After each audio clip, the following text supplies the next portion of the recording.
Mr. Eckroth and the Social Studies Department a round of applause for putting this together.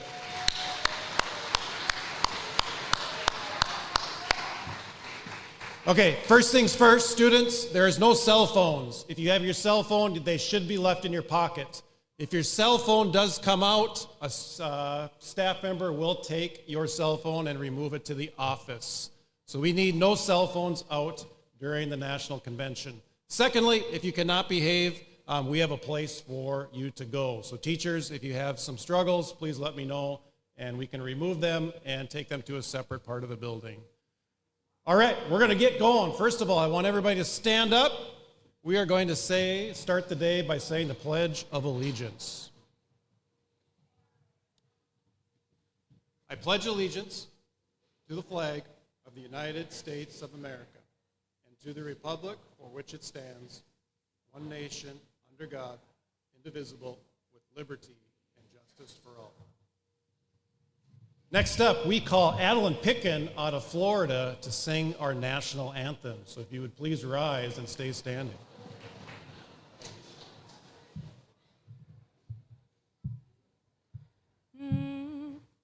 Oh, say, can you see by the dawn's early light what so proudly we hailed at the twilight's last gleaming, whose broad stripes and bright stars through the perilous fight o'er the ramparts we watched were so gallantly streaming as the rocket's red glare, the bombs bursting in air, gave proof through the night that our flag was still there.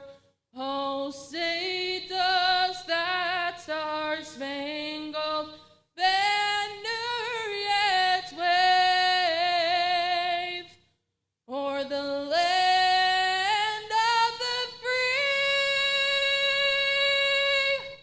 and the home of the brave?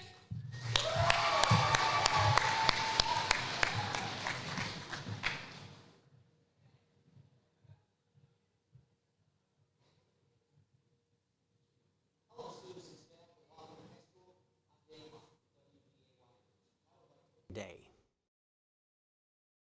Hello, students and staff at Wahpeton High School. I'm Dana Mock from WDAY News, and I would like to welcome today's student delegates to your national convention. Today, as delegates, you, the students, will serve on the party committee. You will debate important issues and several resolutions in order to make up a party platform. You will also hear from a diverse group of guest speakers sharing their knowledge and experiences with you. Finally, today will be highlighted by your participation in a presidential nominee vote. Wahpeton High School, congratulations on hosting your national convention. And I hope everyone... WDAY News, you guys.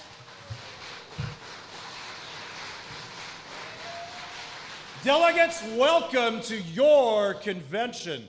This convention is yours. It's going to be student-driven. Once I hand off the gavel to our co-chairs of our party committee. Today, you're going to have an opportunity to give statements, make arguments based on our resolutions. This is the platform you'll be using. These are the microphones you'll be using. When you come forward, this is a free speech zone.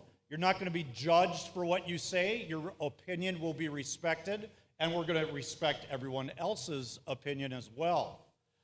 During the vote for resolutions, the party co-chairs, or the party whip actually, Carson Hinsberg, will be asking you to vote yes by saying yay, or no by saying nay. So it's yay or nay, it's a voice vote, and the loudest vote will win and carry the resolution or cause the resolution to fail, ladies and gentlemen. So I think we should practice one time. I'm going to first ask for a yay. Everybody give me a yay. Then I'll ask for a nay. Everybody give me a nay. All right, resolution 0. If you're in favor, say yay. Yay. If you're opposed, say nay. It's that easy, ladies and gentlemen. We'll be doing a voice vote for the resolutions. Now, we have the Statue of Liberty here. Isn't that awesome? New York, it's beautiful. Let's give the Statue of Liberty a hand, ladies and gentlemen.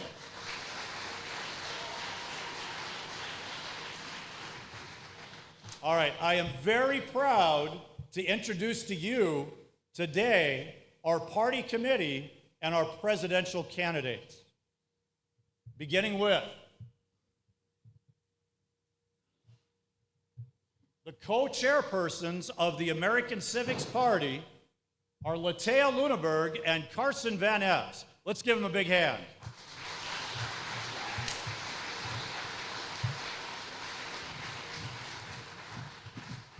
Latea is from Texas. Can we hear from Texas? And Carson is out of Mississippi. Where's Mississippi at? Nice. That's the spirit. All right. Next, we have the rest of our national committee. Vice chairperson is Owen Scovolt.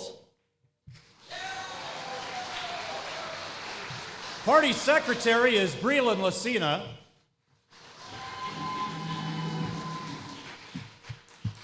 And party whip, in charge of counting votes and tabulating, is Carson Hinsberg.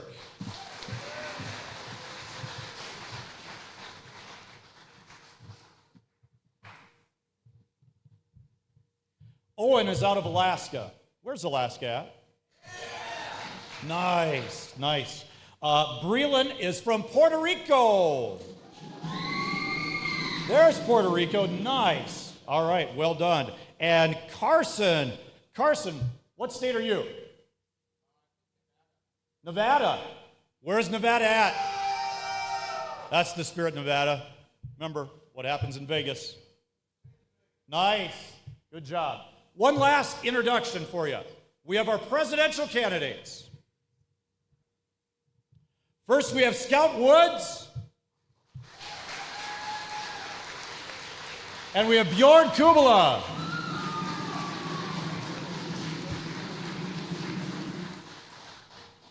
Scout is from Mississippi, and Bjorn is out of Puerto Rico.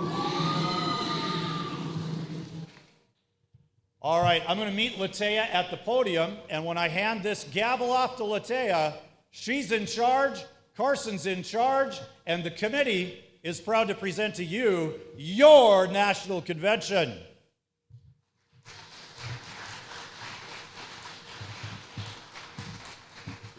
Thank you. I now call the 2024 National Convention of the American Civics Party to order. Delegates, you are now about to make history.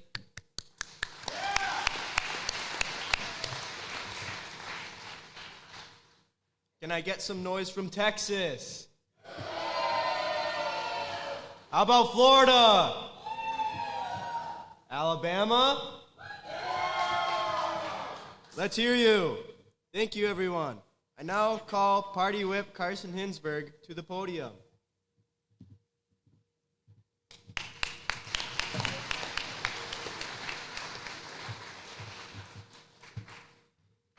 All right.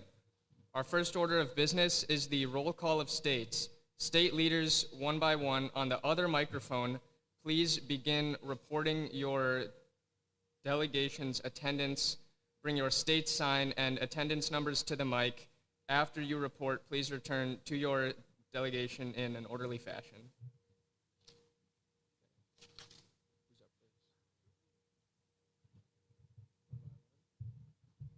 We're doing roll call of states. Please send your delegates forward with their state sign. That's your ticket to speak at the microphone. We'll line up right here.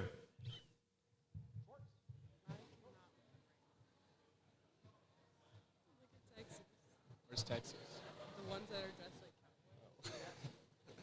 Bro.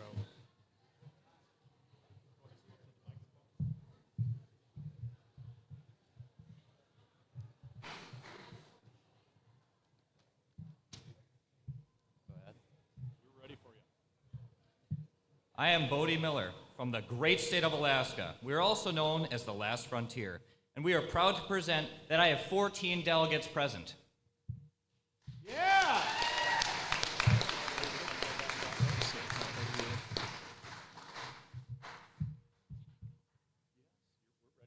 I'm Kylie Hansey from the great state of Colorado, also known as the Centennial State and colorful Colorado. We have 17 delegates present. Great job, Kylie.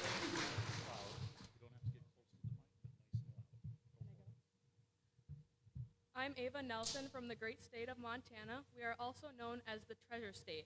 We are proud to report that we have 18 delegates present.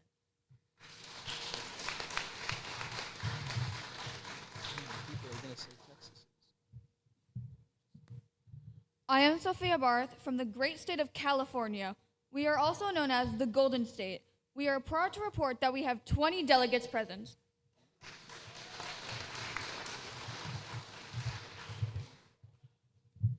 Is this a potato? It is a potato.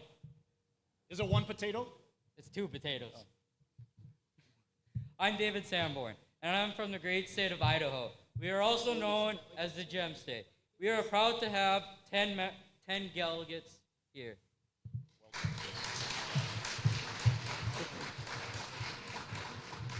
Yes, talk nice and loud. I am Jackson Jean DeVries from the great state of Alabama. We are also known as the Heart of Dixie State. We are proud to report that we have 27 delegates present. Roll Tide. There you go.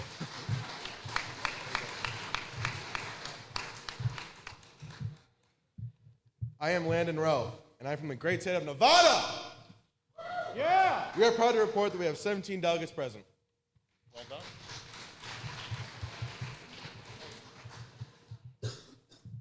I am Jaleel Lopez-Lee from the great state of Rhode Island. We are also known as the Ocean State, and we are proud to report that we have 19 delegates here.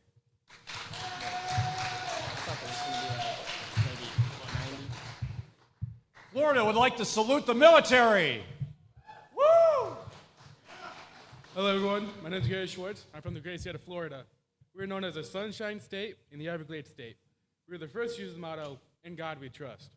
We're very proud to report that we have 18 delegates present. Thank you, and go Gators. I was distracted. I am Grace Schroeder from the great territory of Puerto Rico. Yo soy del Gran Territorio de Puerto Rico. We are also known as the Island of Enchantment State. Somos también la Isla del Encanto. We are proud to report that we have 23 delegates present. Estamos orgullosos de reportar que tenemos 23 delegados presentes.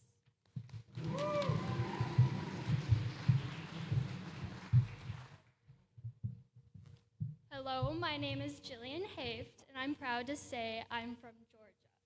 We have 24 delegates, and we are also known as the Peach State. Yeah, Georgia!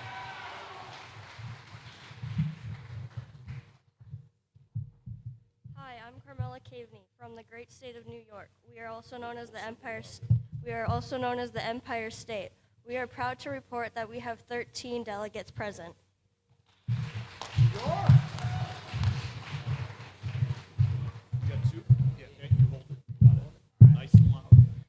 I am Eli Kappas. And I'm Trayton Malk. We are from the great state of Texas. We are known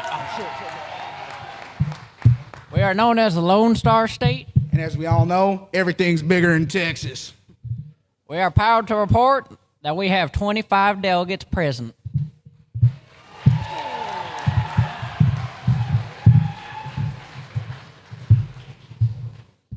I am Dan Wolf from the great state of Missouri. We are also known as the Show Me State. We are proud to report that we have 16 delegates present.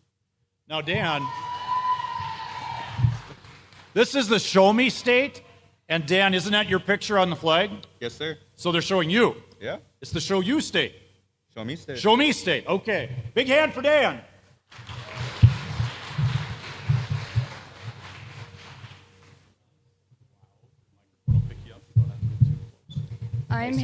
I am Haley Rabbithead from the great state of Washington. We are also known as the Evergreen State. We are proud to report that we have 10 delegates present. All right. Well done.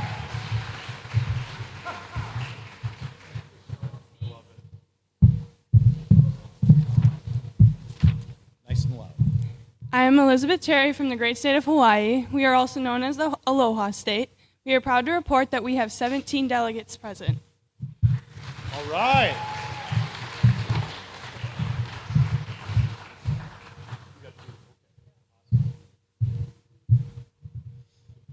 Hi, I'm Brooklyn Shimaneski from the great state of Wyoming. We are also known as the Cowboy and Equality State. We are proud to report that we have 22 delegates present.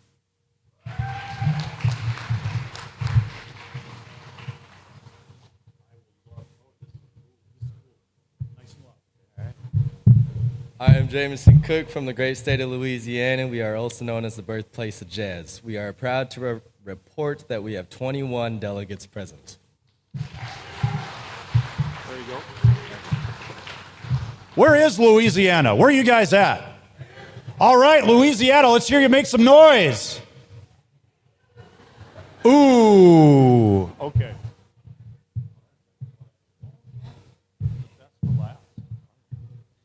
I am Hunter Belke from the great state of North Dakota. We are also known as the Peace Garden State. We are proud to report that we have 17 delegates representing. I love the spirit, North Dakota, and we're back to the main podium. I am proud to report that we have 338 total. We have 338 total members present at the convention. I declare a majority of the delegates are present. We will now continue with our business. I call Secretary Breland Lucina to the podium.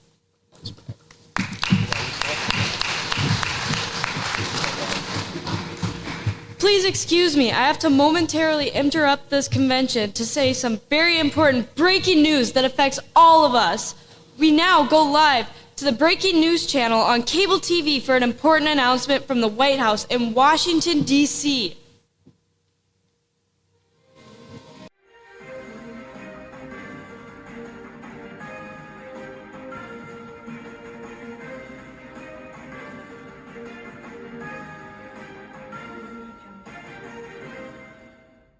Oh, hello everyone.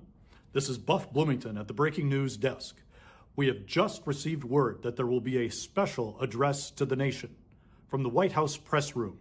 We're not sure who the speaker will be, but we have received the 1-minute warning. It has just moved up, and we go now live to the White House press room.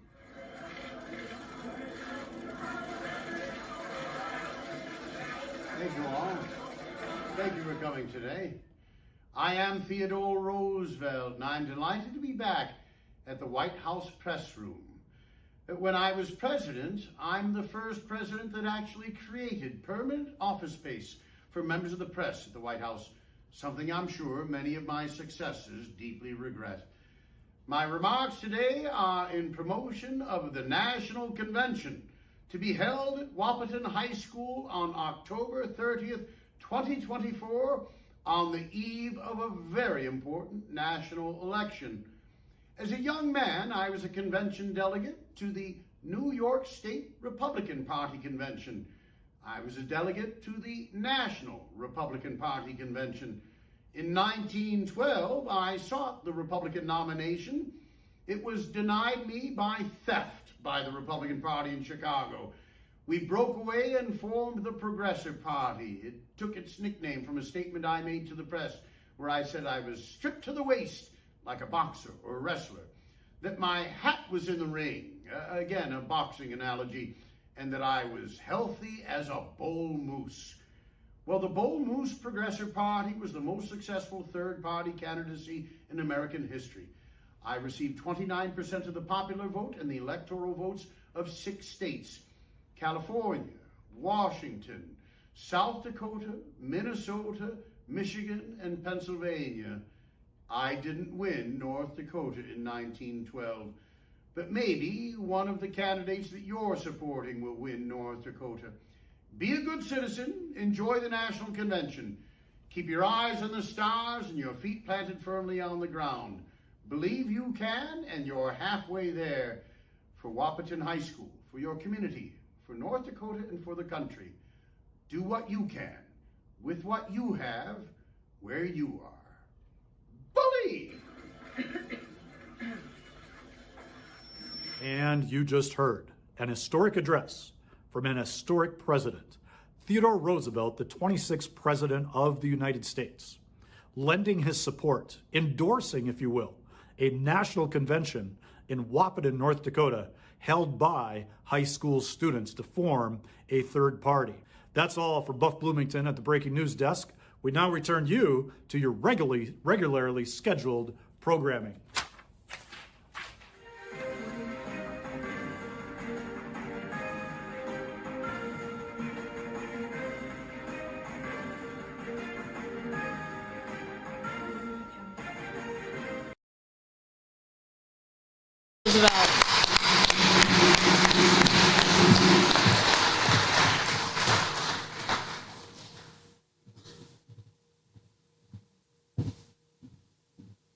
Resolutions 1 and 2 are now open for consideration. I call on Breland Lucina to read Resolution 1.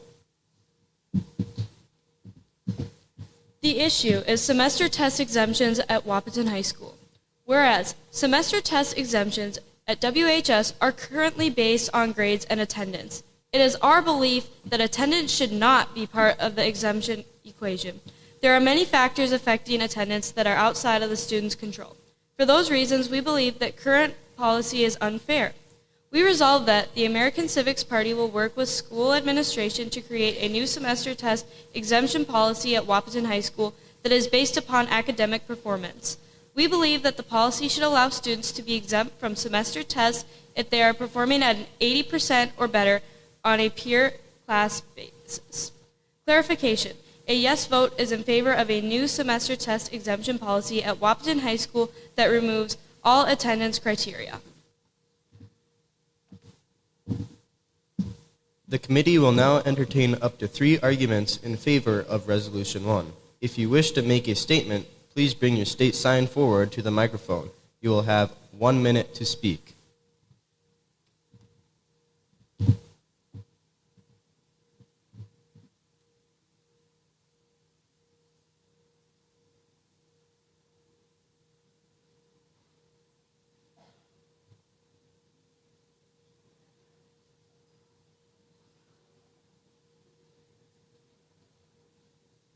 We should have a delegate ready to go, I think. I think we do. We have a couple delegates.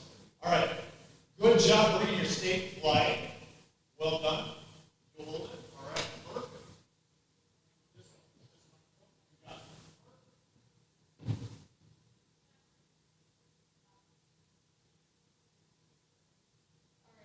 So I'm up here to speak on behalf of that we should put this rule into action because, like they mentioned earlier, there's a lot of factors that we cannot control, like doctor's appointments and funerals and family emergencies that come up.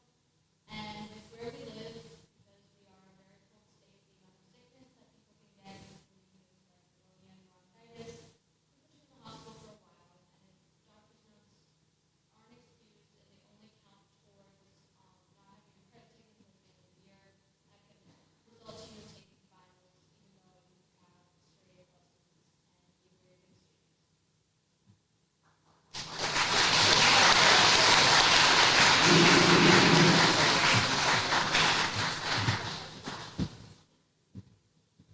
The committee will now entertain up to 3 arguments against Resolution 1. Same rules apply once again.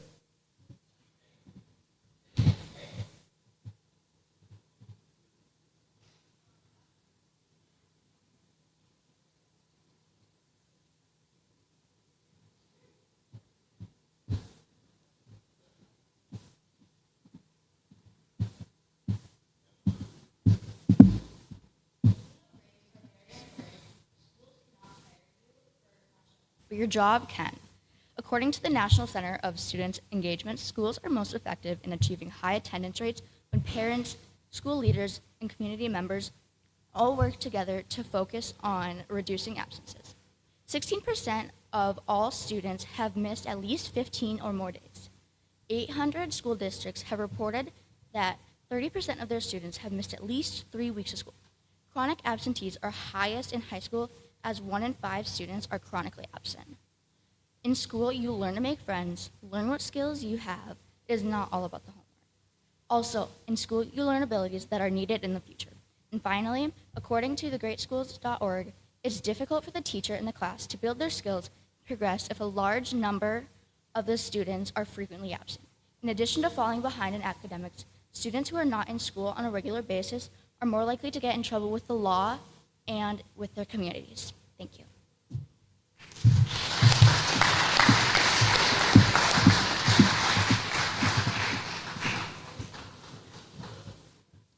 The committee will now hear the vote on Resolution 1. I call Carson Hinsberg to the podium.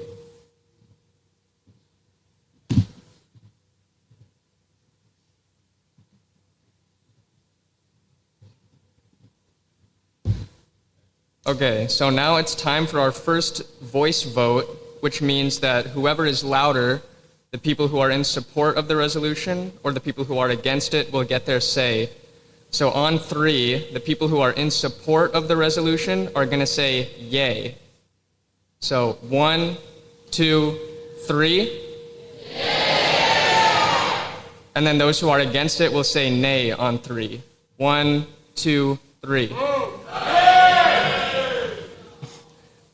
I think the nays were louder, so looks like the first resolution has failed.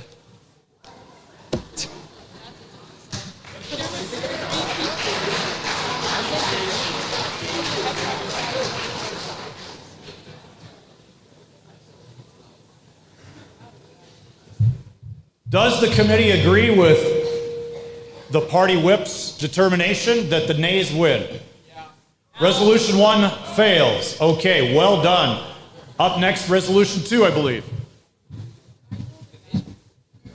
Our second resolution is anti-worker policies.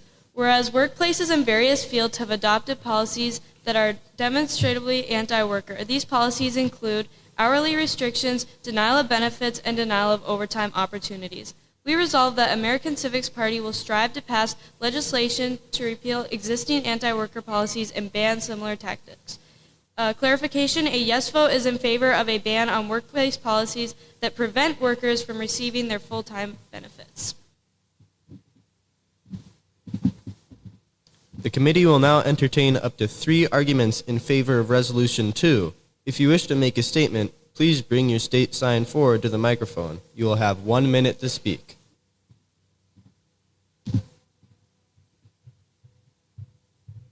Delegates, you're doing a really nice job. I'm going to have you move a little bit closer to the silver top microphone. It will pick up your voice. You don't have to get overly close to it, but that is the one for the gymnasium PA system. And Matt, I will be happy to hold your sign while you make your statement. Thank you, Mr. Eckroth. Anti-worker policies are an issue that affect the majority of the working population of the United States that hold positions earning hourly wages. As of September 2024, about 9% of the whole American population, or 692 million individuals, are below the U.S. poverty line of $15,060 a year.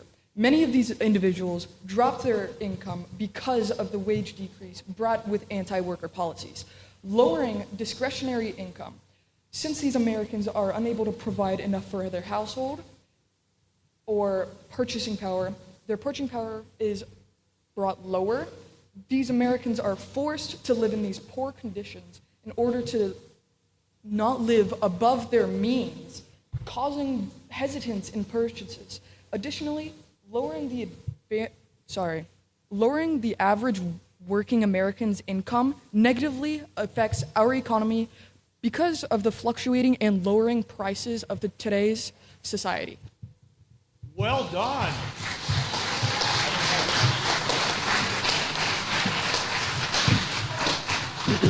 That was a well-researched comment, Matt. Well done, and that is the state of Montana. How about a big round of applause for Matt? Nice job.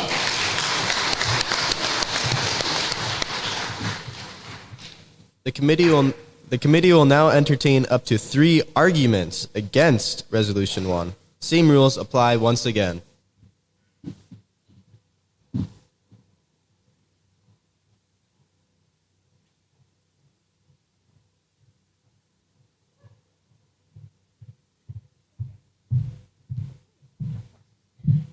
Okay, Okay, so not all businesses can afford to give extra pay or benefits to the workers.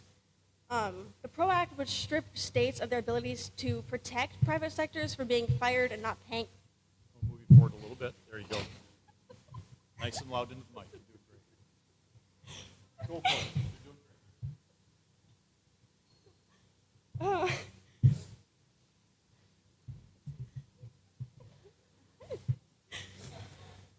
They pay union under what? Who wrote this? They pay they pay union under the PRO Act. Private sector workers could be forced to pay union fees. Unions can charge franchise owners or businesses under the PRO Act as how they see fit.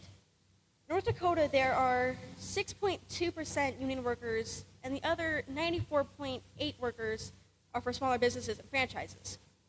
Some of the things the pro workers supporters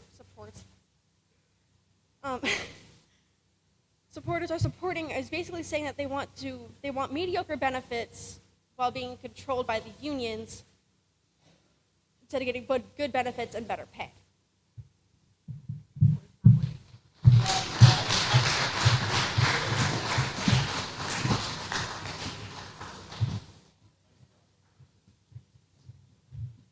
Isabel, nice job. I kind of threw you off. Let's give her a big round of applause. That was another well-researched answer. Well done. The committee will now hear the vote on Resolution 2. I call Carson Hinsberg to the podium.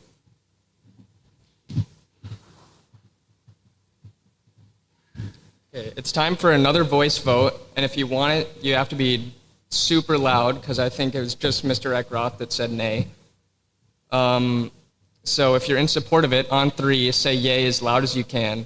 1, 2, 3.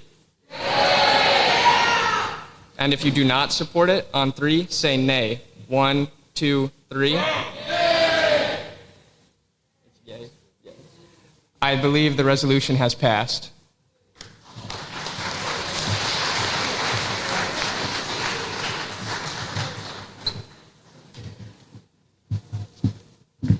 All right, delegates, it is a great honor for me to introduce you to the Honorable Judge Ralph R. Erickson, who currently serves on our U.S. Court of Appeals for the 8th Circuit. Judge Erickson graduated from Jamestown College and earned his Juris Doctorate from the UND School of Law. Please give a big welcome to our convention judge, Ralph R. Erickson.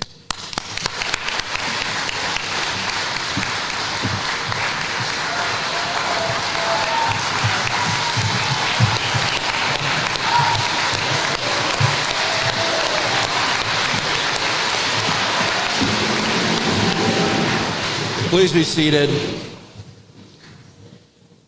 I can't begin to tell you how big of a pleasure it is for me to be here today.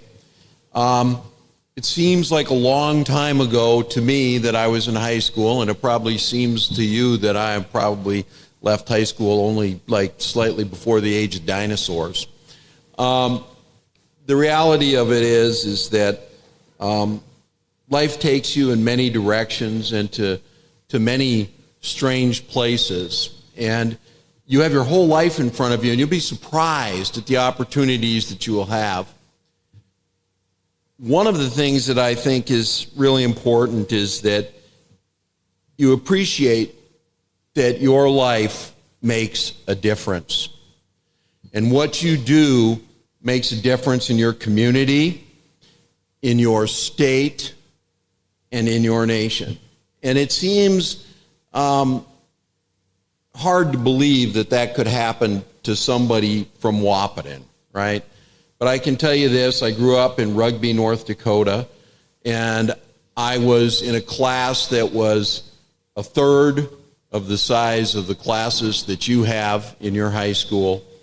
And I have been friends with presidents and vice presidents, and I have been friends with senators and congressmen, and I have regular relationships with them.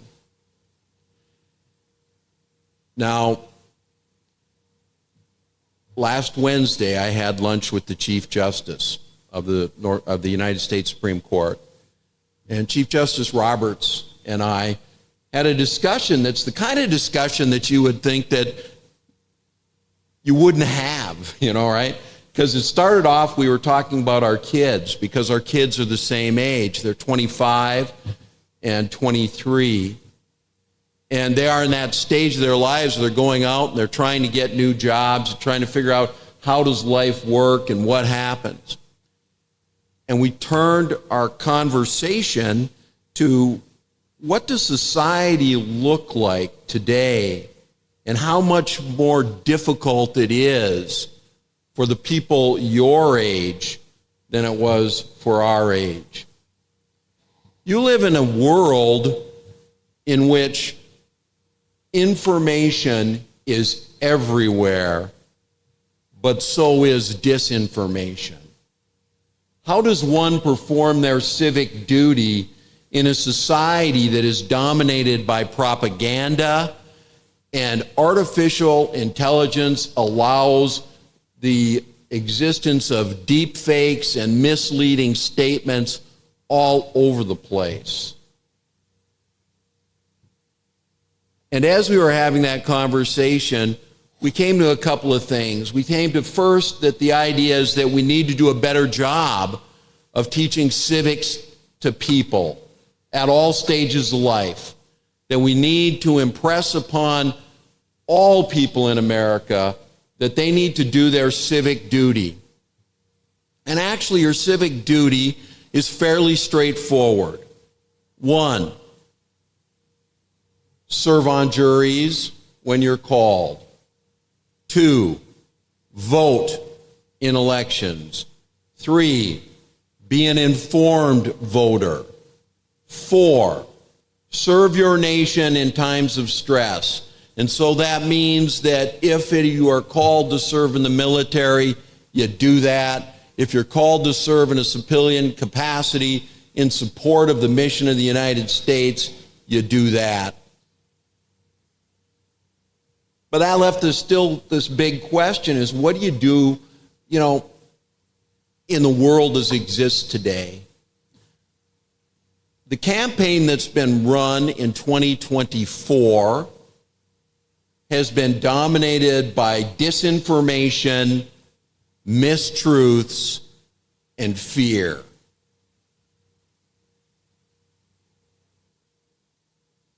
I think that in the end, in order for you to do your civic duty, you have to embrace the traditional understanding of the American experiment. You have to reject fear. You have to not be motivated by hate. You must be not motivated by putting people in categories and then dismissing their views because of the category that you've placed them in. Years ago, Ronald Reagan said, "You can move to England, but you can't become an Englishman. You can move to France or Germany or Turkey, but you will not become a Turk, a German, or a Frenchman. But you can move to America, embrace the ideals of America, and become an American." And that's because America is not a place only. A nation is not governed, or it's not controlled, it is not defined by its gross domestic product. It is not defined by some geographic location. The nation of America is defined by its principles. The principle of America is really fairly straightforward. It doesn't matter who you are.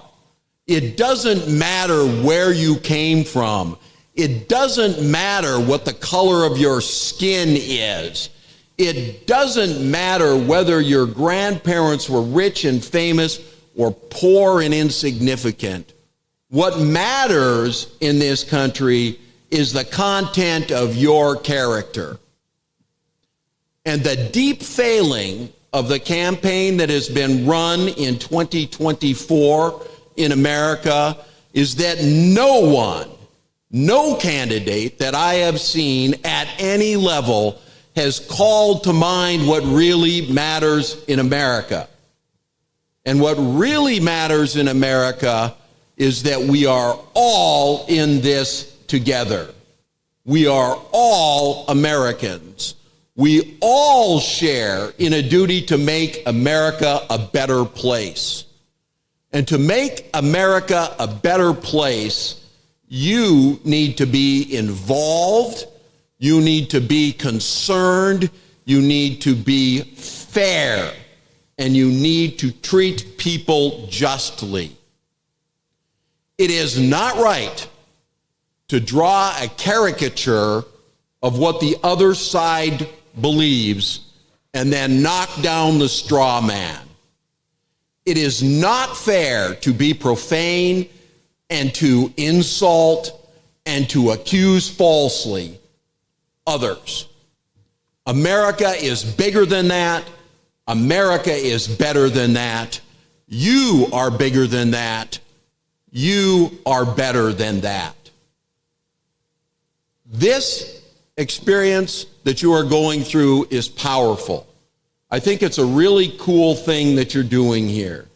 But I think it's important to understand that America is not red and blue. America is not black and white. America is the ideal of freedom and justice and liberty. And you should avoid listening to those voices that tell you that it is anything else. This idea that a nation that is a republic can long endure accusing itself every day that every single issue that becomes before the republic or comes before the republic is existential and a threat to our existence as a country is unsustainable.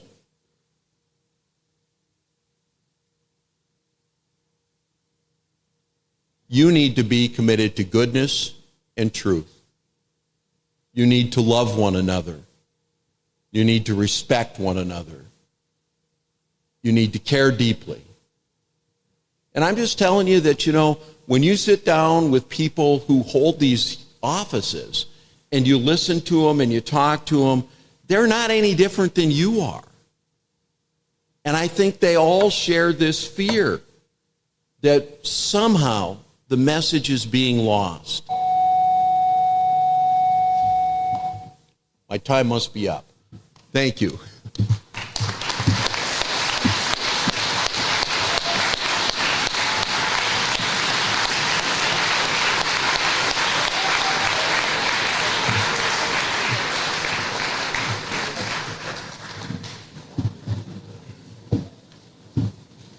Thank you very much, Judge Erickson. That was an amazing address. And now, a short message from the AP US History, reciting the preamble to the Constitution. We, the people of the United States of America, in order to form a more perfect union, establish justice, ensure domestic tranquility, provide for the common defense, promote the general welfare, and secure the blessings of liberty to ourselves and our posterity, do ordain and establish this Constitution of the United States of America. We, the people of the United States, in order to form a more perfect union, establish justice, ensure domestic tranquility, provide for the common defense, promote the general welfare, and secure the blessings of liberty to ourselves and our posterity, do ordain and establish this Constitution for the United States of America. Yeah! And this is the Constitution's preamble! We, the people of the United States, in order to form a more perfect union, establish justice, ensure domestic tranquility, provide for the common defense, promote the general welfare, and secure the blessings of liberty to ourselves and our posterity. Do ordain and establish this Constitution for the United States of America.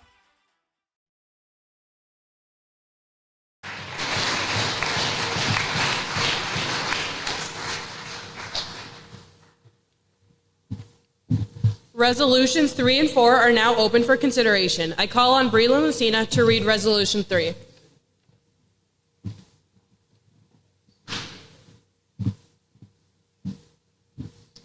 Resolution 3, the issue is adopting a 4-day school week, whereas the standard school week at the primary and secondary level is a 5-day school week. The traditional 5-day school week is a relic of an earlier era. Modern students are currently denied opportunities to work, travel, and engage in the real world. In addition, school districts that have adopted the 4 days a week model report improved attendance. We resolve that the American Civics Party will work to implement the 4-day week model into schools across the United States for the betterment and support of student learners. Clarification, a yes vote is in favor of supporting legislation that adopt a school week consisting of 4 days. The committee will now entertain up to 3 arguments in favor for Resolution 3. And I please invite you to come up. I know a lot of you love to argue. You all have opinions, and some of you are just yappers. Please, come up. And if you wish to make a statement, please bring forward your state sign, and you have 1 minute to speak.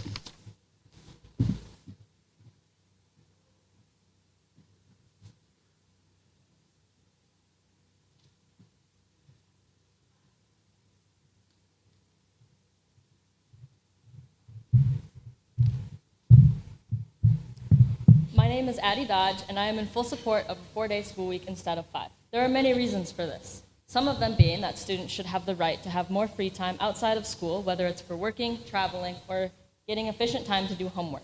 Studies showed a decrease in student fatigue while showing improved grades and effort. Students may attend school more regularly, knowing they have a 3-day weekend ahead of them. Students are less stressed and anxious about schoolwork on top of their lives outside of school. For the student athletes, teams would no longer have to use their Saturdays to travel distance. As for teachers, we give them time for class and assignment preparation. For both students and teachers, doctor's appointments would be much easier for both, as most clinics are not open on the weekends or close shortly after school is done. As for the school, we could save money by removing a school day, whether it is for food, transportation of students, supplies, electricity, etc. There are so many reasons for a 4-day school week, and I have only skimmed the surface. Thank you.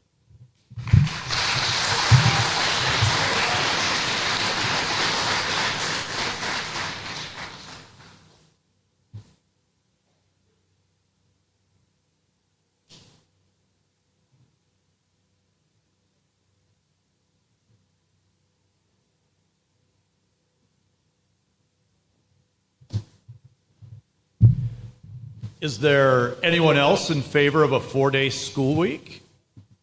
There is. All right. And by the way, if you wish to make a statement, it doesn't need to be 1 minute long. Just a sentence or two would be fine. And New York is here. Awesome. Hello, my name is Emilia Labatenko, and I fully support that we need a 4-day school because we have only 5 days that we can miss.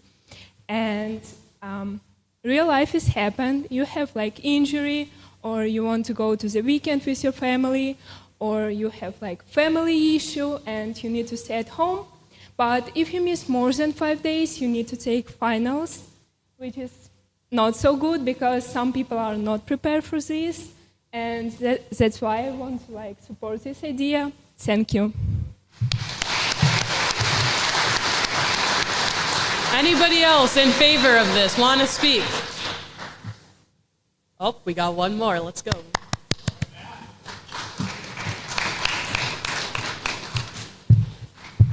Personally, me, I would love a 4-day week, but like,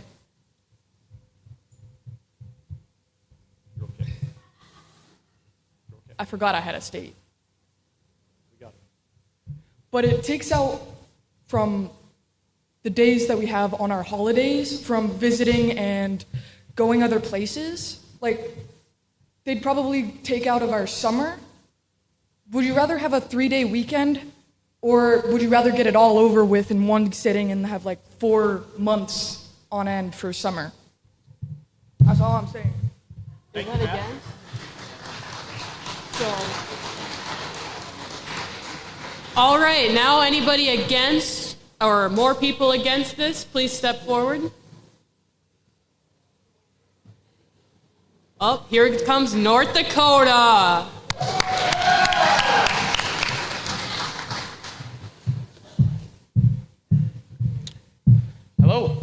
name is Hunter Belke. I am against the idea of having a 4-day school week. This can impose significant challenges for families and students and staff. One major concern is the impact on childcare.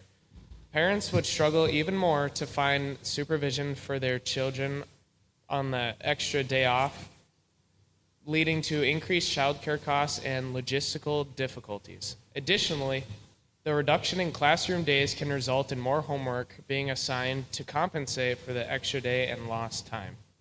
Furthermore, studies have indicated that shortened weeks can correlate with lower test scores, as the condensed schedule may not allow sufficient time for a student to absorb and retain information. Also, Addie mentioned how schools would save money if they made the switch, and I don't think it would be worth it. Some examples of this include a Kentucky school that made the switch to a 4-day school week, and over a 3-year period, the school was only able to save about 2% of their overall costs.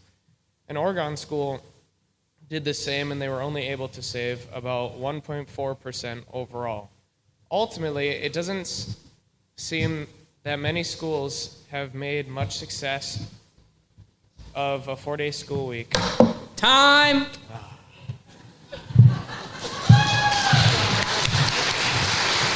Okay, anybody more against? All right, now I call Carson Hinsberg to count the votes.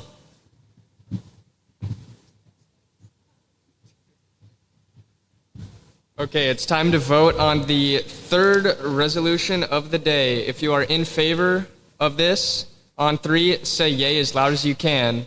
1, 2, 3. Yay! Okay, and if you do not support this, on 3, say nay. 1, 2, 3. I think we need to hear it again. I think we need to hear it again. So, if you're in support of this, on 3, as loud as you can, say yay. 1, 2, 3. Yay! Okay, and then if you don't support it, say nay on 3. 1, 2, 3. Do we have like a coin? Nay? They want one more. Okay, we're gonna do it one more time, and then we might flip a coin. Okay, on 3, say yay if you support it. 1, 2, 3. And then nay on 3 if you don't support it. 1, 2, 3.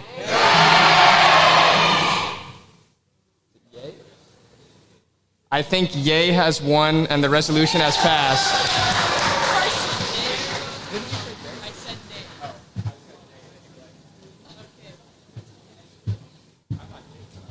All right, resolution number 4. Welcome, Breland.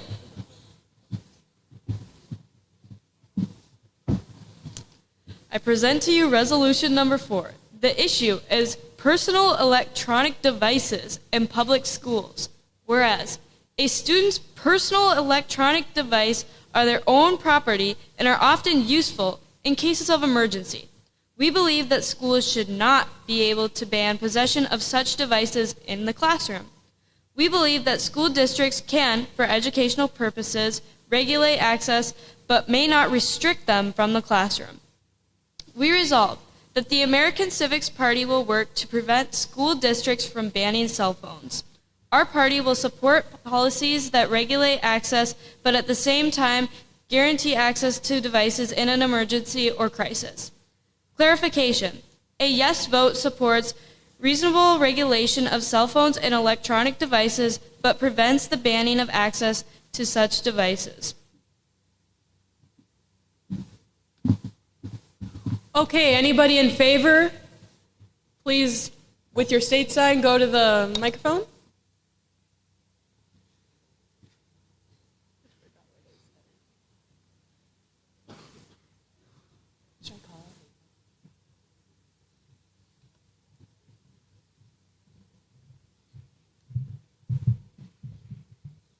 I'm Grace. I'm in favor of keeping personal devices accessible to students throughout the school day.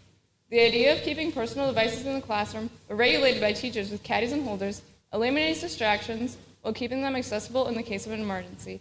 When teachers are able to regulate cell phone usage, students learn appropriate times to use devices and how to use them responsibly.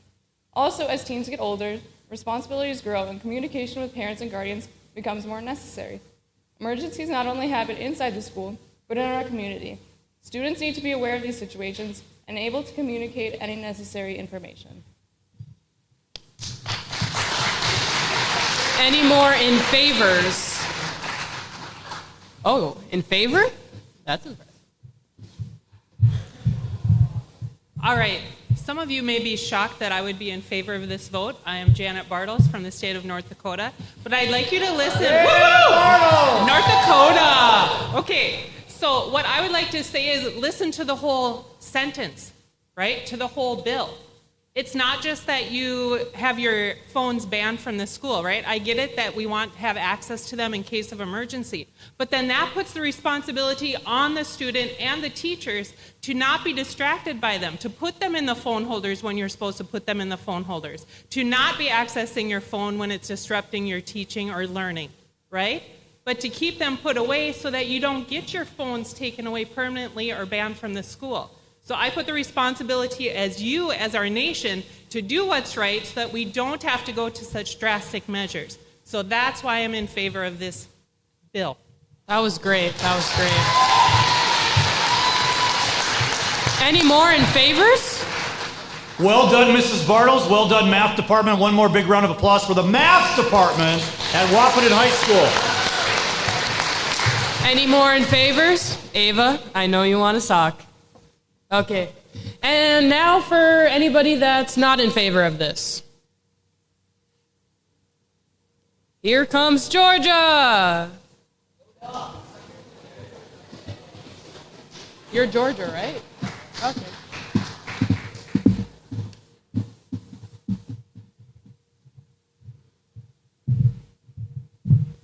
Hello, I am Elliston Hendrickson, and I'm in favor of allowing school boards to make the final decision when it comes to the restrictions on students' personal devices on school grounds. One of the reasons I believe school boards reserve this right is due to the role cell phones play in the spread of cyberbullying, which 59% of U.S. teens report experiencing. Those who are against restrictions may argue that a cell phone is vital in the case of an emergency. However, a phone call will not change the outcome of the situation. It should not be the first priority. Keeping cell phones outside of the classroom helps to prevent distractions and decreases the risk of teens developing an addiction to their devices.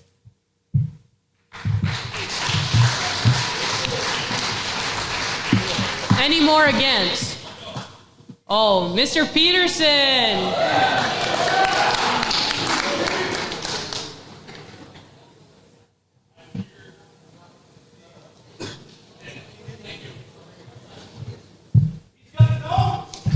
I do. I have notes.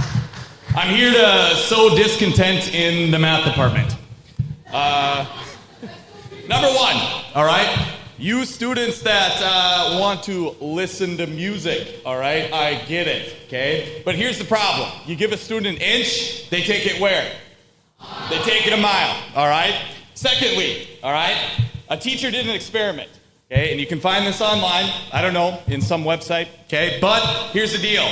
They had the students put the phone on the desk, and they turned all their notifications on so you could hear the sounds, all right? Guess what happened? There were over 1,000 different types of notifications that went off. Here's the deal. You have cell phones in your class, it will go ahead and it will be an educational distraction. That's why I'm against having phones in the school. All right, I think it's time to vote. Carson, our amazing party whip.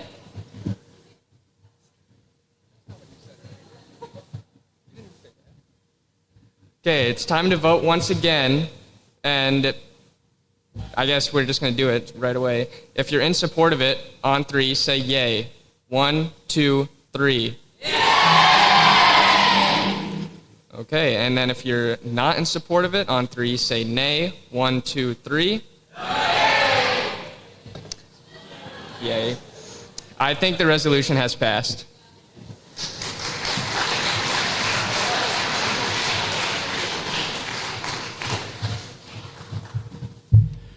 If it pleases the committee, I'm just curious if you want to revisit Resolution 1 about divesting the attendance part of semester test policy.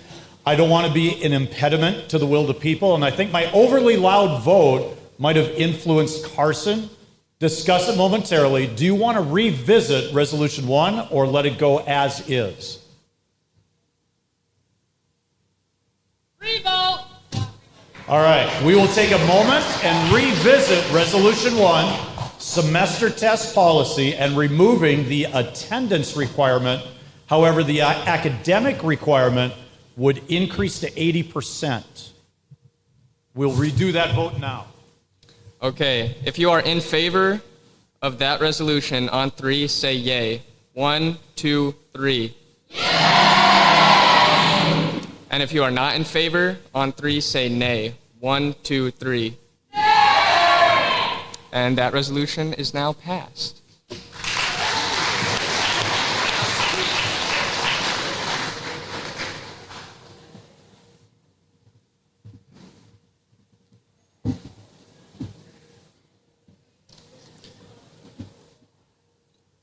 Abby Miller is a 2015 graduate of Wahpeton High School and currently produces a #1 rated show, News and Views, on KFGO in Fargo.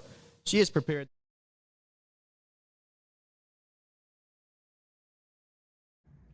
Hi Huskies, my name is Abby Miller. I graduated from Wahpeton High School in 2015.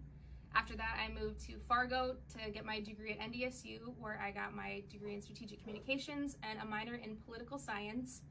My family's always been really supportive, pushed me to find what matters to me, pushed me towards a career that I really enjoy. I think that's kind of how I ended up on the path that I have with communications and politics. My dad has also not been afraid to put his name on the ballot down in Richland County, so I knew from a young age what the point of knocking on doors and walking in parades and campaigning really felt like. So in 2018, it only made sense that I took a brief pause of college to work on a US Senate campaign. Then I graduated in 2019, and then in 2020, I moved to Indianapolis, Indiana to work on a US congressional campaign. 2020 was a tough year, mentally, emotionally, it was wild politically. So by the time that was done, I was ready to move back to Fargo, where I took a job at KFGO Radio. I work as a radio producer for the #1 talk show in the upper Midwest, News and Views. My job consists a lot of finding timely guests, timely topics, and watching current events, local and national. And this year's been fun, to say the least. Looking at the presidential race, you have President Biden, who let go of some power to give Vice President Kamala Harris a chance at becoming the first female president of the United States. And she chose her running mate from Minnesota, Governor Tim Walz, who's actually been in this radio station, so I've got to meet him, which is pretty cool. And then on the other side of the ticket, you have former President Trump, who is running to get back in the White House, and he lost his re-election bid 4 years ago, but now he wants back in, and he survived an assassination attempt over the summer, which is insane that we've lived through that. Whether you're a Democrat, Republican, Independent, or you're still figuring it out because you're young and that's okay, and the beauty of a democracy in the United States is that you can change your mind. You can figure out your views now and change them. It's okay. But I encourage you to do the research. Watch those TikToks, read those articles, listen to podcasts, listen to the radio. Whatever it may be, figure out what's important to you. Figure out what's going to be on the ballot in November, those measures, those candidates, because it does matter. And I've seen candidates, I've seen races that have won or lost by a handful of votes, especially those local ones. You could be the reason that someone does that. So do the research, get out there, figure out what's important to you. Democracy matters, government matters, they're in your life, whether you like it or not. But thank you so much for letting me be a part of your convention. I hope it's a good one.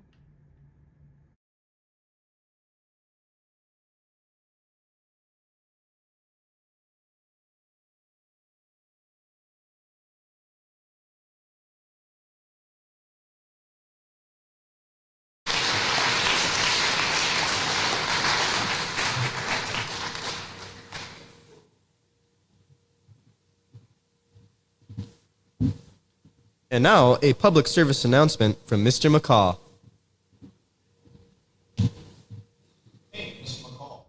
Hey, Mr. McCall, do you know when the first national convention was held? Why, yes, I do. In 1831, a minor party called the Anti-Masons Party held the first national convention to nominate a president. The main cause was to oppose secret societies like the Freemasons. I'm a Freemason. The more you know.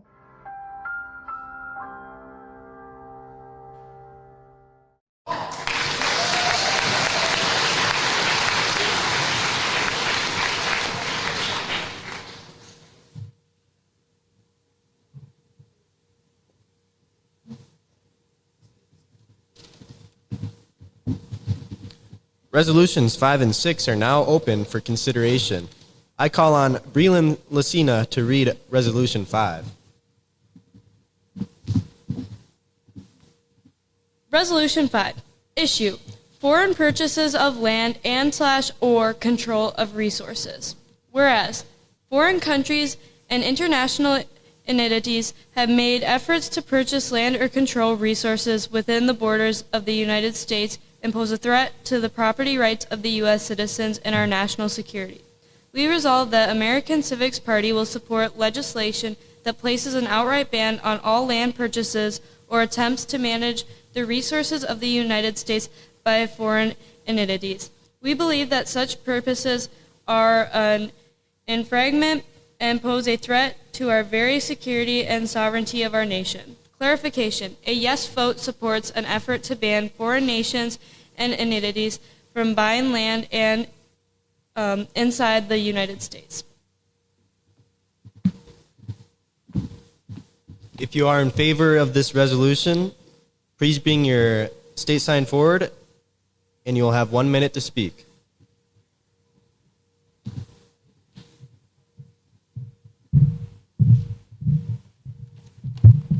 My fellow American Civics Party members, my name is Bodie Buck Miller from the great state of Alaska, and I'm here today to tell you that the increased ownership of American land by foreign entities poses a significant risk to national security, domestic agriculture, and it poses a threat to our natural resources.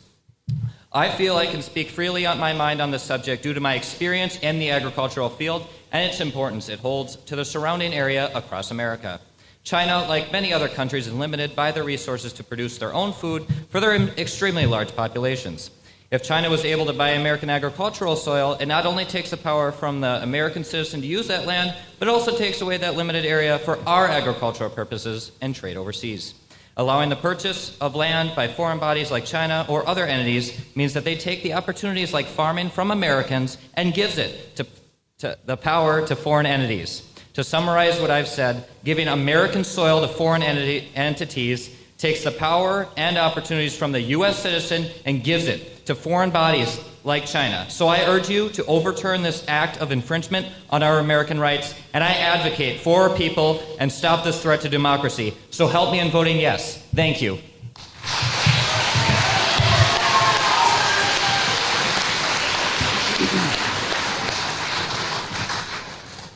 Is there anyone else in favor of this resolution?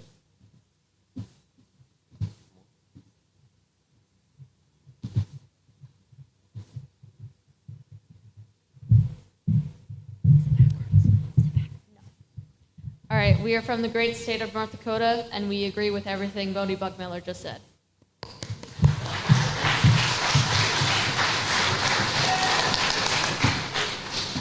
Anyone else in favor? Seeing none, I will now entertain up to 3 arguments against this resolution. Same rules apply once again.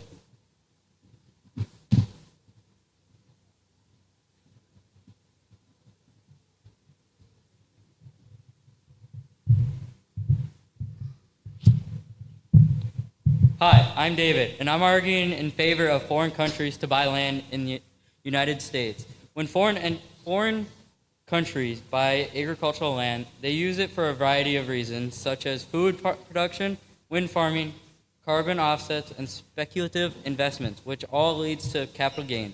Foreign countries bought 40 million acres of land, which in billions of dollars we have now.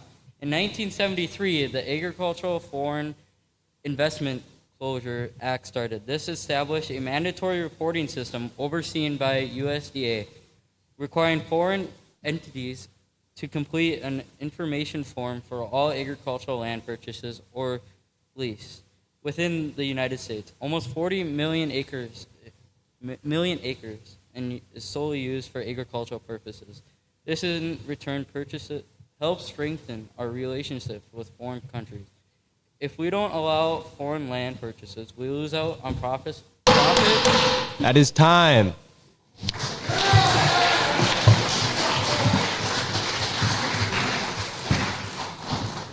Is there anyone else against this resolution? Seeing none, I will now call on Carson Hinsberg to hear the vote.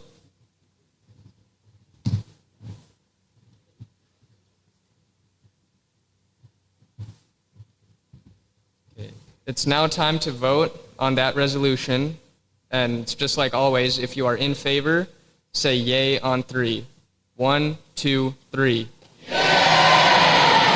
And if you are not in favor, say nay on 3. 1, 2, 3. Yay! I think the resolution has passed.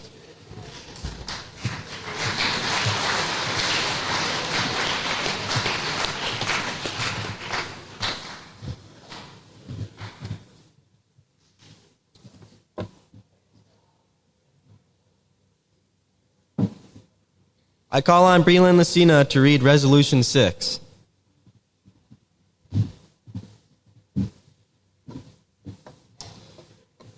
Resolution 6, issue abolishing capital punishment. Whereas the death penalty is in effect in more than half of the U.S. states and the federal government. Over 2,000 inmates are on death row, with an average time to execution being nearly 19 years. Of those executed, a bias may exist against people of color, having mental illness, and those in poverty. We resolve that the American Civics Party condemns the use of capital punishment and supports legislation to abolish the death penalty nationwide. Clarification. A yes vote supports pausing all executions at state and federal levels and work towards abolishing the death penalty.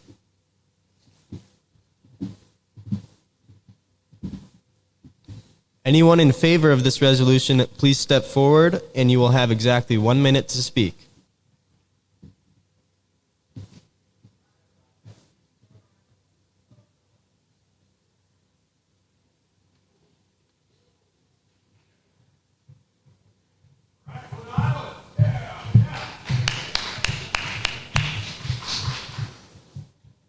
Okay, I think the risk of putting an innocent person to death is enough to abolish it. 4% of people on death row are innocent, and 200 people have been exonerated.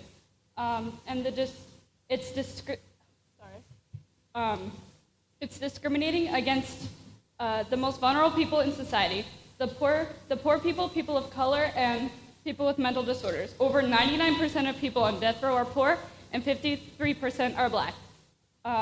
It's also 70% more money to put someone to death because the trial is longer, costing more money. The pre-trial is more complicated. It takes longer to go on trial, which costs more money. Incarceration is more because they're on high security. And people on the death penalty, most people can't afford their own lawyers, so the state must assign public defenders or court-appointed lawyers, costing more money for the state. And it doesn't deter crime. Thank you.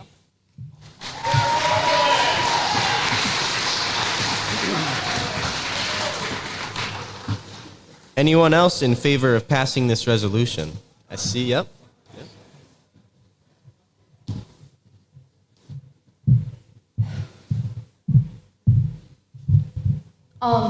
The prisoners deserve to rot in prison for the rest of their lives for what they have done. They're getting let off easy. I'm North Dakota, and we support this message.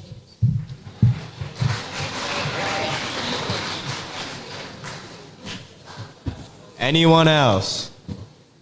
One more. There you go.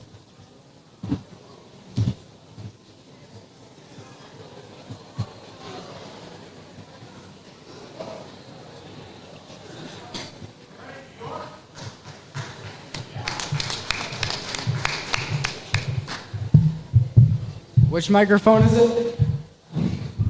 All right. Hello, America. I am Julius Bogdanovic, and I am for the. Oh no! I am against the death penalty, because who are we to decide who lives and dies? We are not God, my people. And shout out Kendrick Lamar.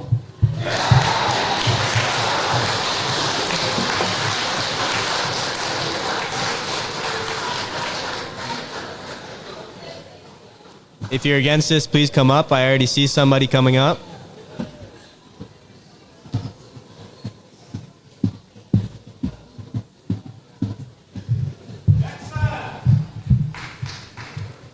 First of all, I just want to say this was a greatly written resolution, written by yours truly, but I'm here to argue against it. All right, let's start with this. Many people argue that someone spending life in jail is a worse punishment than getting the death penalty. But if we are looking at this from an economic standpoint, we cannot afford to keep these people in jail for life. For one inmate to be in jail for life, it costs on average $60,000 to $70,000 a year. One inmate, $70,000 a year. And we as taxpayers are helping covering that cost. Imagine the crimes committed by the people who sentenced to life in prison, and we are paying for them to go on living their life. Also, prisons today are overcrowded, which has many negative consequences, such as increased costs, management and operational problems, public safety concerns, and many more. Someone is also going to come up here and say that because of the death penalty, we have put innocent people to death. But let's think about this. Think about the innocent people who have been wrongfully put to death by the death penalty. That number is not that high. But let's think of the innocent people that have lost their lives because of the people on death row. That number is tremendously higher. Now I shall leave you with this. Imagine the most important person in your life was murdered. There was no death penalty, and the killer gets sentenced to life in jail. The killer still gets to have a life. They have the right to education. They can still eat. They can still talk to their family. They can still do activities. But the person that they killed got robbed of everything they had in life. That is time. Not done. Okay. All they have left is a grieving family and friends who got no justice.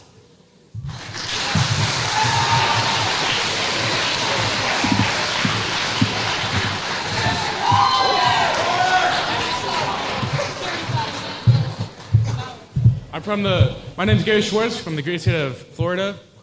The death penalty should be put up for the states. They should decide if they get the death penalty or not. We don't want more government control for our states.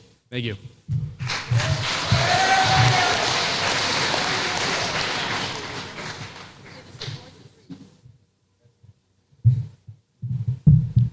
We are from the state of Missouri, and we believe that if you intentionally kill, then you should be intentionally killed. You having a grudge held against someone should not cost them their life.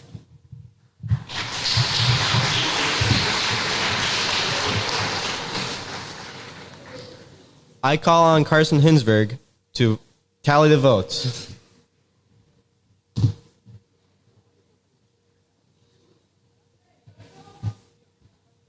Oh, she wants to go. Guys, we have one other person. No, those three. Oh. They want an opinion. Give me the gavel. Okay. That was enough, people. My opinion is valid. It's 30 seconds. All right, I'm the state of Missouri, Alexis Edwards, as you know. Sorry, whoops, Montana. All right, so this intentionally killed somebody, they should get killed, all right? So I get it, they can go to jail, they can reflect over what they've done, and then if they do it again, if they do it 3 more times, then I say that they get put to death. They do not get to be living doing that multiple times, thinking about what they've done and continue to do it.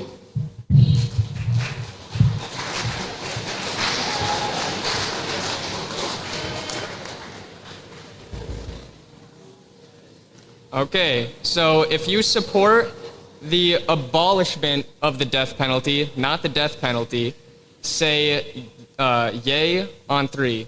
1, 2, 3. Okay. Okay. And if you support keeping the death penalty, say nay on 3. 1, 2, 3. Okay.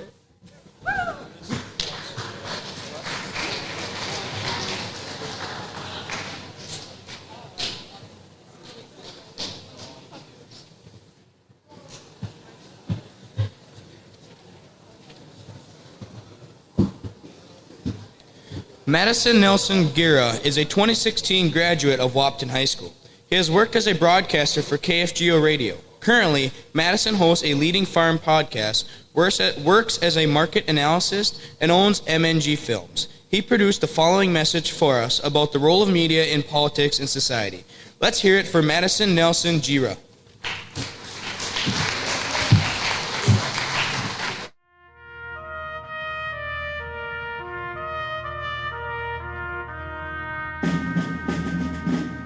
everybody. This is Madison Nelson Guerra. I'm a graduate of Wahpeton High School in 2016. I currently work in marketing for an agriculture company and also produce a podcast interviewing farmers and agriculture leaders where we talk about issues that farmers are facing from the fields all the way to Congress. I was also a reporter in the newsroom at KFGO Radio for 3 years. While at KFGO, I would follow breaking news stories, whether it be from Bismarck all the way down to Hankinson. Congrats to all the delegates gathered here today for holding your national convention. I want to talk to you guys today about freedom of the press and its role in politics. Like it or not, the media plays a huge role in shaping our democracy. The freedom of the press isn't just a constitutional right, it's the bedrock of an informed society and a check on governmental power. In an era where misinformation can spread like wildfire, the role of the media as a reliable source of information cannot be overstated. I started out my career as a broadcast journalist at the mighty 790 KFGO. I learned from some of the most professional, award-winning, and trusted newsmen in the U.S. in Paul Juergens and Don Haney. Now, in their era of journalism, the news was delivered with impartiality and fairness, presenting facts without bias or agenda.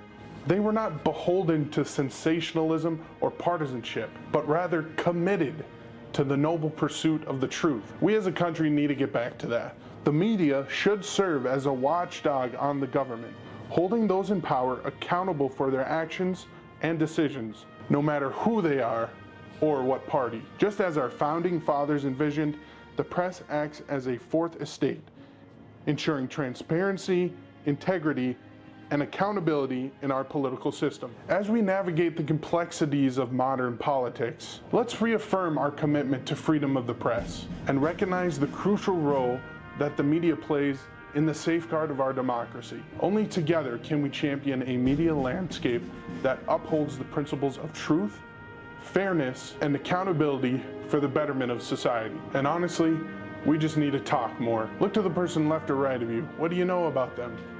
Do you know what they care about, what they're passionate about, what they're willing to debate you on? You can always have a healthy debate without hurling insults or name calling. Unless, of course, that person is a Packer fan. Then there's no hope.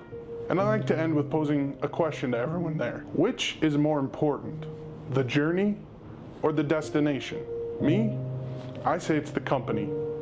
Surround yourself with people you agree with. Surround yourself with people you don't agree with. Only then can we move forward together as a society. All right, have a great convention, everyone.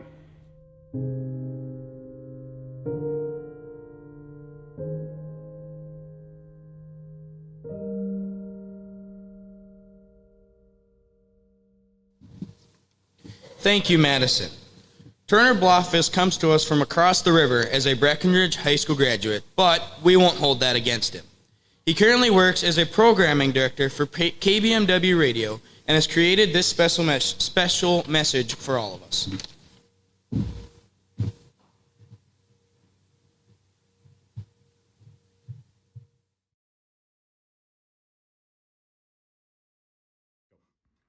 Hi everyone, I'm Turner Blofeld, Program Director at KBMW 1450 AM and B92.7 FM. I would like to congratulate the student delegates of Wahpeton High School for hosting your 2024 National Convention this morning. Former U.S. Speaker of the House Tip O'Neill once said, "All politics are local." With that in mind, the KBMW News Department strives to keep our listeners informed on local, state, and national issues daily. In the United States, local radio is often the #1 source of information for most Americans. Have a great national convention and go Huskies!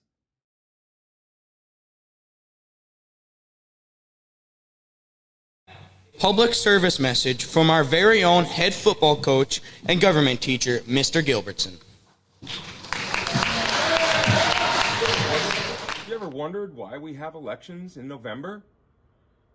Elections are held on the Tuesday after the first Monday in November because it says so right here in the Constitution. And we follow the Constitution. The more you know.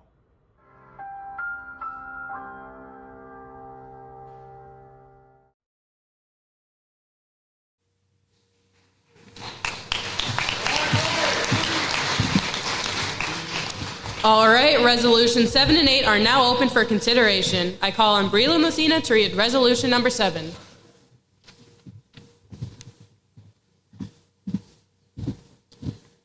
Resolution 7 issue is mandatory conscription of 19-year-old citizens. Whereas the rate of migration into the United States, both legal and undocumented, has accelerated greatly in the last decade.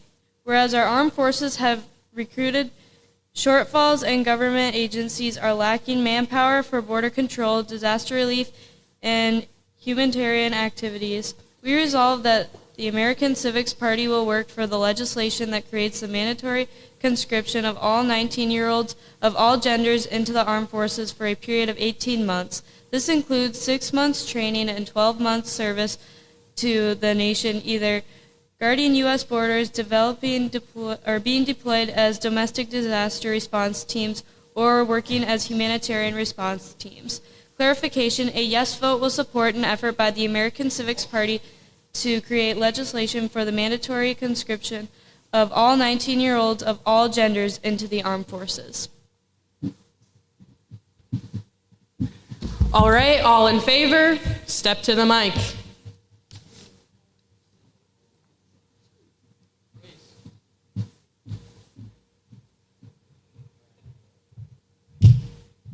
Hi, my name is Jesse Shear Lyman, and we are in support of resolution. We are the colorful state of Colorado.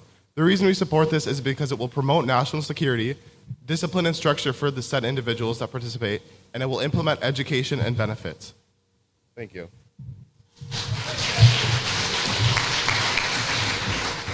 Any more in favor?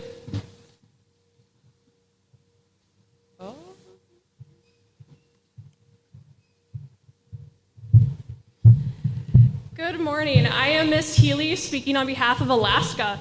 I am speaking in support of this resolution because not only would it introduce a new need for advanced physical education within our secondary school because of the chance of conscription, but it would also allow for those that are called to duty to be able to reap the benefits of being a member of the armed forces. For example, the ability for free education, help with housing, healthcare, etc. So by being conscripted, regardless of your gender, you have the right to those benefits if you are asked to serve. So therefore, I support this resolution.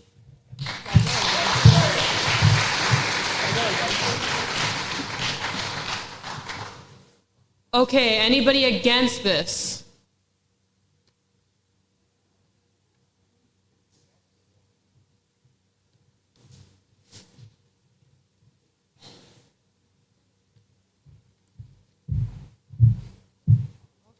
I'm Madison McGraw, and I am not I'm from Nevada, and I'm not in favor of this because everyone should have the right to choose their own future, and this can interrupt their personal commitments. Everyone is not capable of the physical demands and being away from family too long in the high-stress environments. Thank you.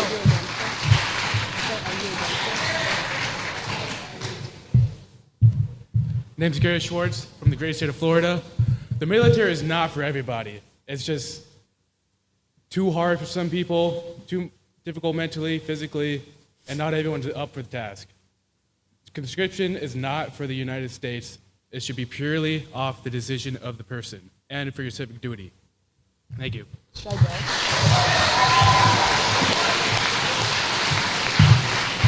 Okay, I'm very much so against this. I can barely do a push-up, so I don't think I will be able to survive 6 months of training and 12 months of service. Some of us have knee problems, like myself, who will not be able to do this.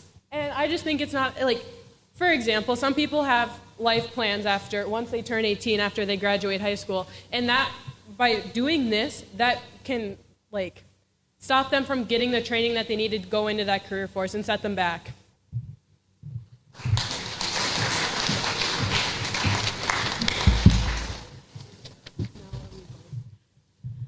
Hi, I'm Deanna McBurney from Washington State. I personally disagree with this because this can interrupt your college if you're going to college when you graduate or working, especially in this economy. But I disagree with this because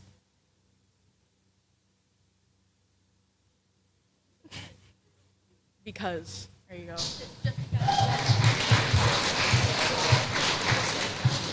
Okay, Carson Hinsberg to vote.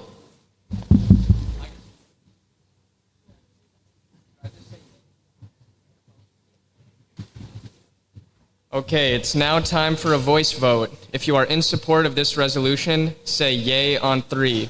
1, 2, 3.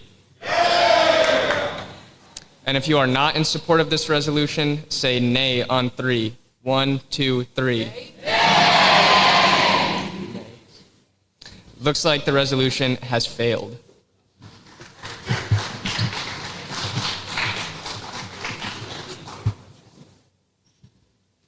All right, next resolution. Breland Lucina.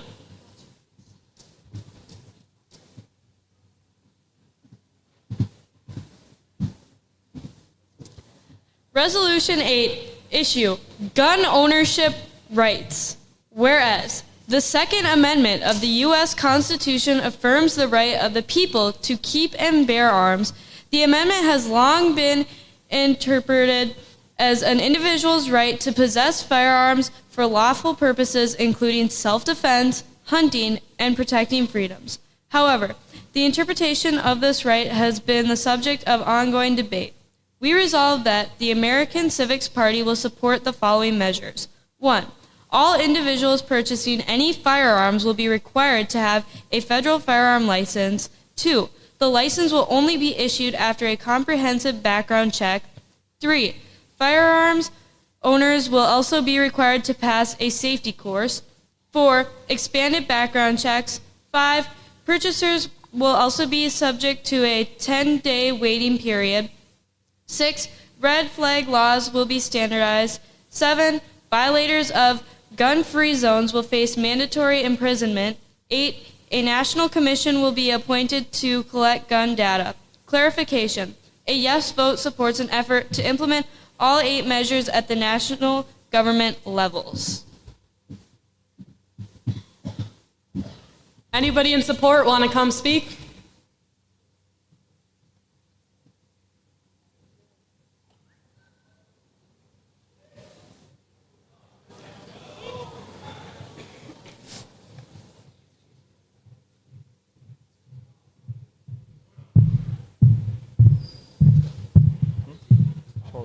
I am Ryan Torado from the state of Georgia.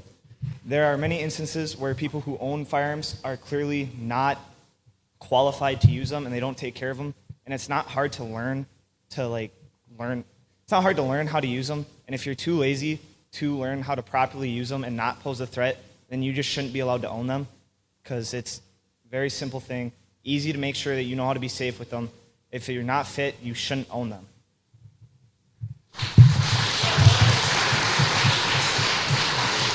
Any more in favors?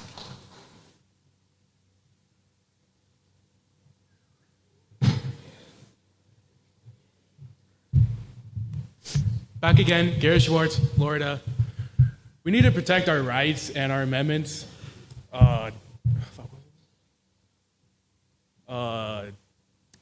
We already have plenty of background checks in place to protect our rights, to protect our guns. Yeah. Okay, against?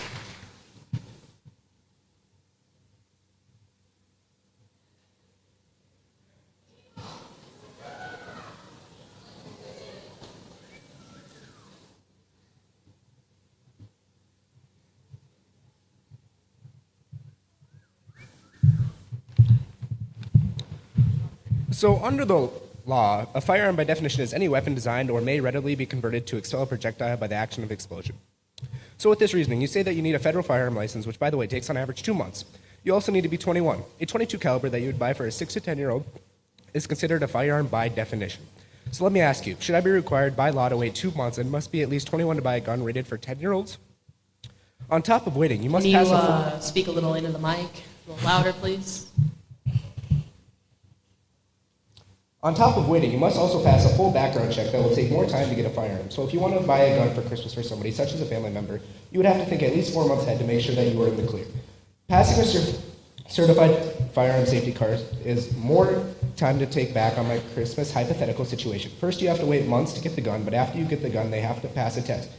With how broad this is, I would be waiting months for a .22 caliber if that's what I wanted, which, by the way, I learned how to use a .22 caliber in about 15 minutes when I was 8 years old.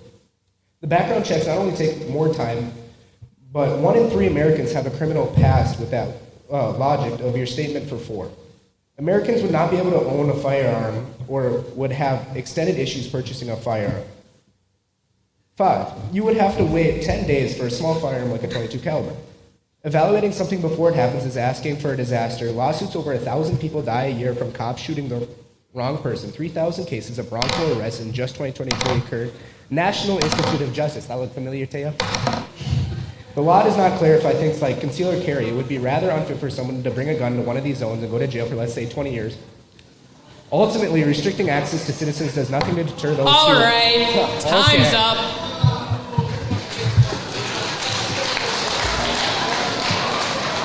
Okay, last one.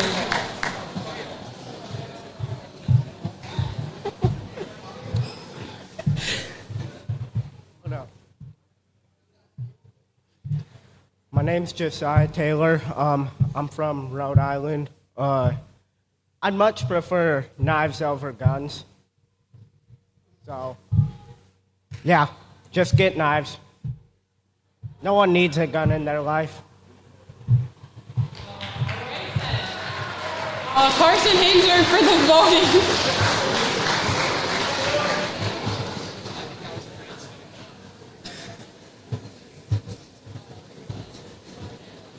Okay, if you are in favor of the increased regulation of gun rights, or of gun restrictions, I guess, say yay on 3. 1, 2, 3.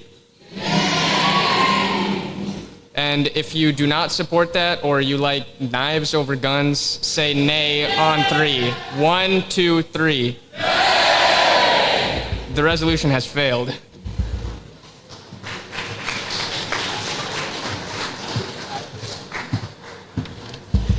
TJ Nelson is a nightly news anchor for KVRR TV in Fargo. He has taken the time to produce his outstanding message for our delegates today. Let's hear a round of applause for Mr. TJ Nelson.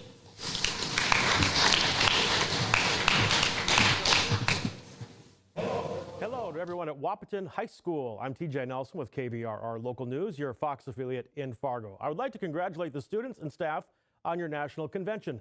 As a journalist and television news anchor, I have had a front row seat to our local political scene. I've interviewed governors, senators, and mayors over many decades, and one thing remains the same for me, bringing the viewer an unbiased report with the actual facts. That's not always easy in these hot and testy political times, but it's always our goal. As you discuss, debate, and vote on important issues, please take time to appreciate the importance of political involvement within American democracy. Historic former First Lady Eleanor Roosevelt said it best, quote, "Our children should learn the general framework of their government, and then they should know where they come in contact with the government, where it touches their daily lives, and where their influence is exerted on the government." Your convention is a great way to practice civic engagement at a young age. I hope that all of you will take advantage of this opportunity and have fun. Good luck to all the delegates, and I hope you enjoy your day. Go Huskies! All right, the following public service message includes our favorite world history teacher, Mrs. Grace Brandt. Have you ever wondered why presidents are sworn in on January 20th? The 20th Amendment, also known as the Lame Duck Amendment, moved the inauguration date of the president and vice president from mid-March back to January 20th to help shorten the lame duck period. Perhaps better transportation really did make it easier for people to get to Washington, D.C. for Inauguration Day. The more you know.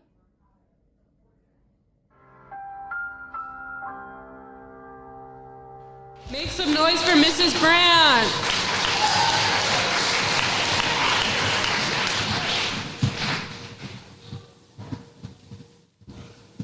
All right, time for resolutions 9 and 10. I call on Breland Lucina to read resolution 9.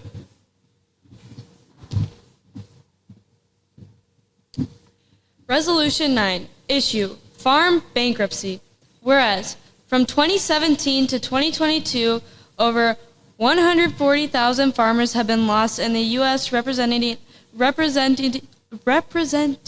7% decrease in farm operations. Farmers are now facing their highest production costs in U.S. history. In addition, available farmland continues to shrink by over 20 million acres in the last 5 years, a land loss equals to the size of Maine. Land prices are another issue for small family farms. In 2022 to 2023 alone, land prices rose by nearly 5%. We resolve that the American Civics Party will support price regulations and make aid money available to struggling farms. 1. The party will work for a farm bill that caps prices on fertilizer, chemicals, and seed. 2.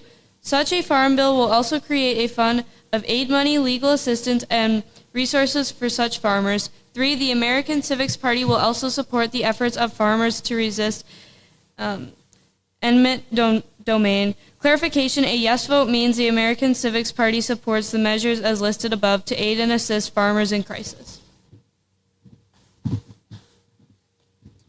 We will now hear arguments in favor of this resolution.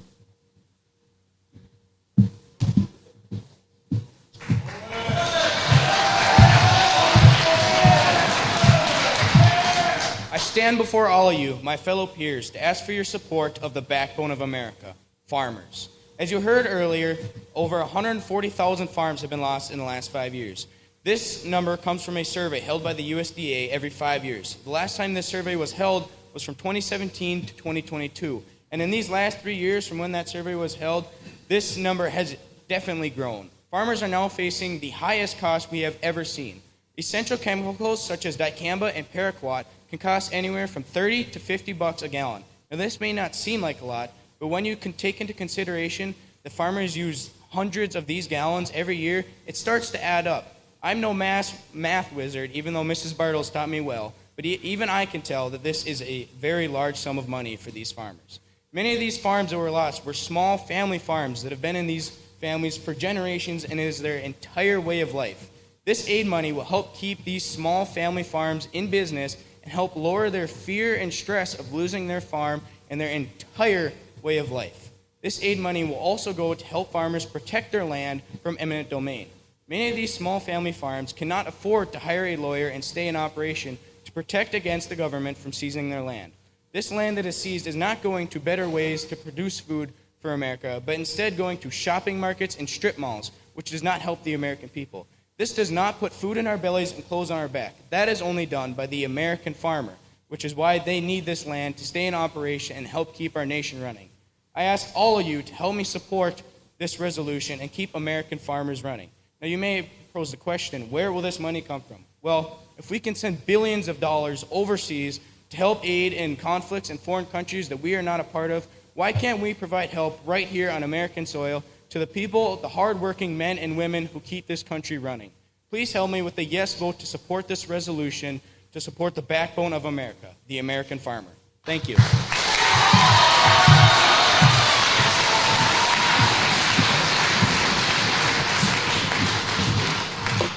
Thank you, On. Anybody else in favor of this resolution? Anybody against it? I see them.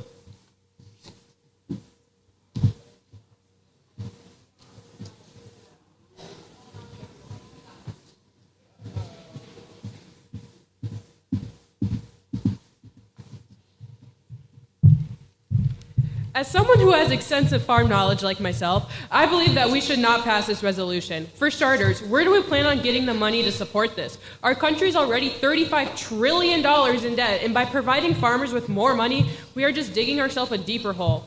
We already have federal programs in place to help these farmers, and we cannot afford to put even more money into them.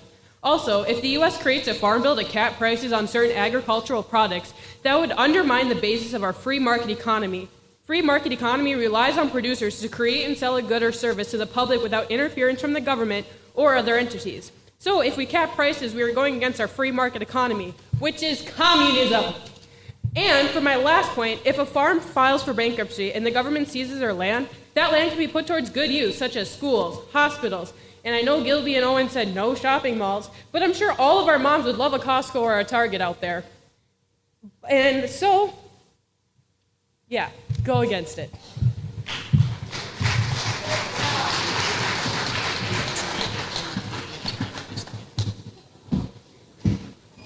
Anybody else against this resolution? Seeing none, I will hand hand the podium over to Carson Hinsberg. All right, Nate. I see Nate Altoff.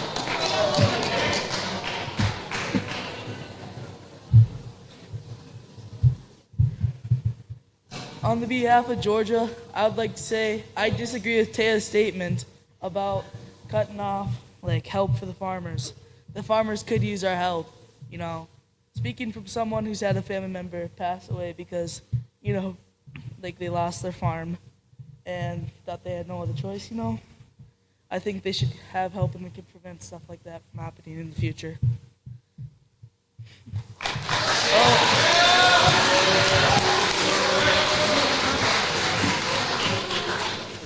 I now hand the podium over to Carson Hinsberg.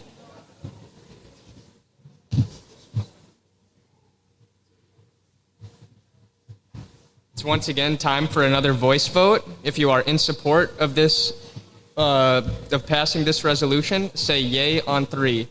1, 2, 3. And if you are against it, say nay on 3. 1, 2, 3. I think the resolution has passed.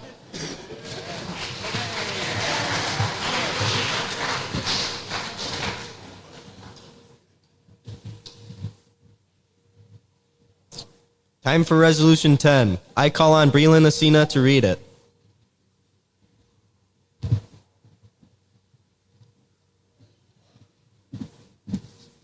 We have come to our last resolution, resolution number 10, the issue being global climate change. Whereas the overall state of the global climate has been drastically changing since the advent of the Industrial Revolution, continued increases in Earth's temperature will lead to many crises throughout the world, whereas many of the world's largest companies are lobbying for less government control of pollution and greenhouse emissions, which will increase the amount of global warming and is detrimental to the survival of humanity. We resolve investments in cleaner energy and a transition of fossil fuels is a requirement.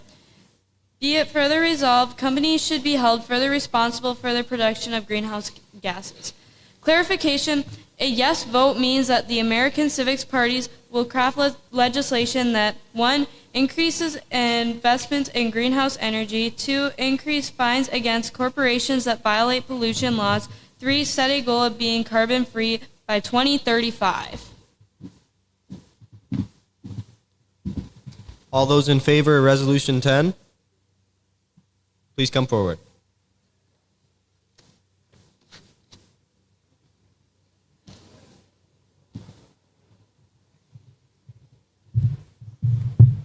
Hello, I'm Leland Levering from the beautiful state of California, and I'm here to argue in favor of my resolution, Action on Global Climate Change. Now, climate change is scientifically proven to be human-caused. 97% of publishing climate scientists agree that it is human-caused due to global greenhouse gas emissions by humans.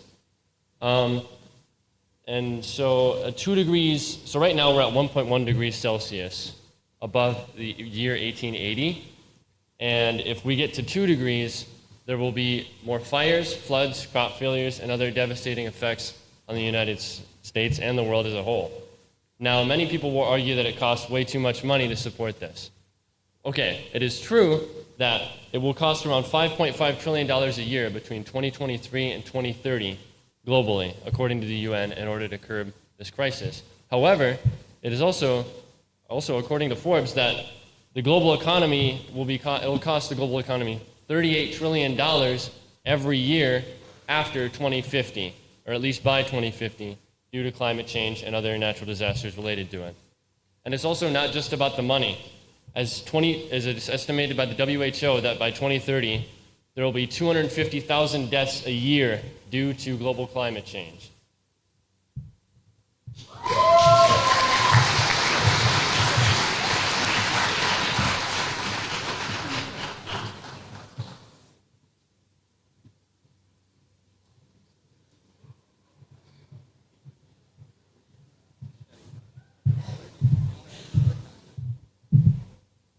I'm speaking on behalf of Georgia.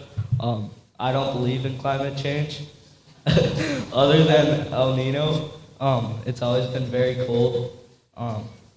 So I'm not too worried about it. Thank you.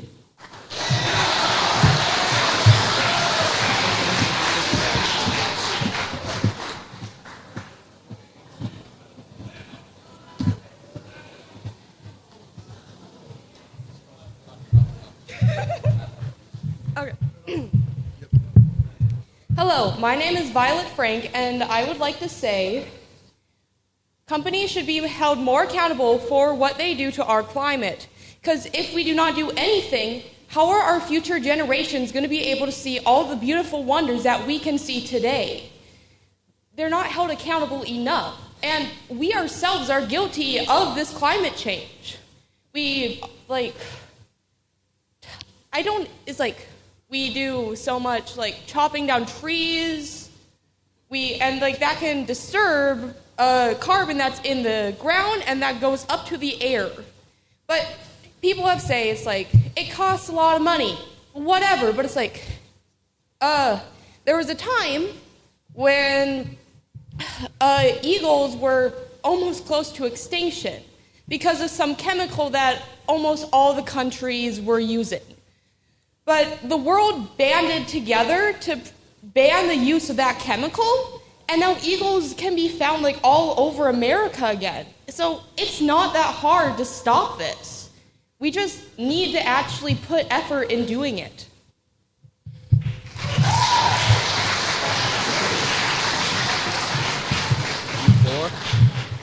For it? All those in favor, all those against it, please come forward.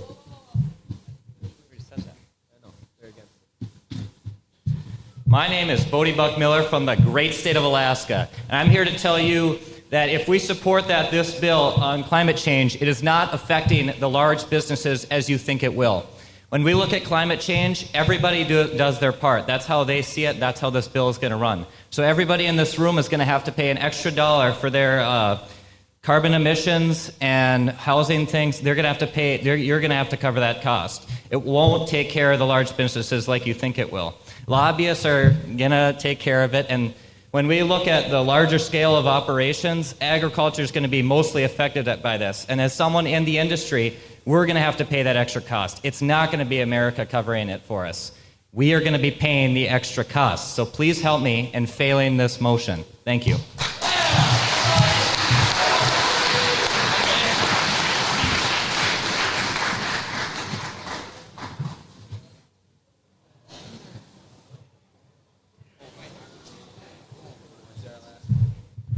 I'm Wyatt Falk, supporting Alaska, and we're here to argue against whatever someone said, but death bottles, just keeping the tractors clean.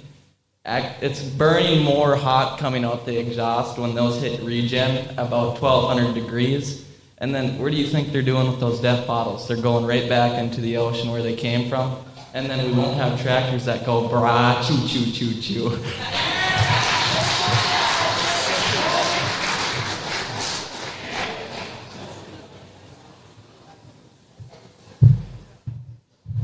Carson, I'm Mr. Eckroth from Florida. Florida's awesome. I'd like to play devil's advocate just for a moment. This might be an unpopular argument, but I just want to throw a few things out there for fun. First of all, delegates, great job today. You've done a fantastic job with your statements, especially as the convention has went on. Secondly, Leland wrote a great resolution. This is well-researched, well-written. It is fantastic. But in playing devil's advocate, I just want to point out a couple of things. Former President Barack Obama bought a mansion at Martha's Vineyard that is less than 200 yards away from the ocean. He's not worried about rising sea levels, I don't believe. Also, the Roman baths at Malta were built 1,000 years ago at sea level. You can go to Malta today and see the Roman baths, and they are still at sea level. Former presidential candidate and climate czar for Barack Obama and also for Joe Biden is John Kerry. John Kerry said to achieve a country that's carbon free, we've got to bring an end to farming, and we've got to bring an end to ranching. Ladies and gentlemen, I would like to say I see farming as our future. I see ranching as our future. For the farmers and ranchers of America, I think we vote against this resolution. Thank you.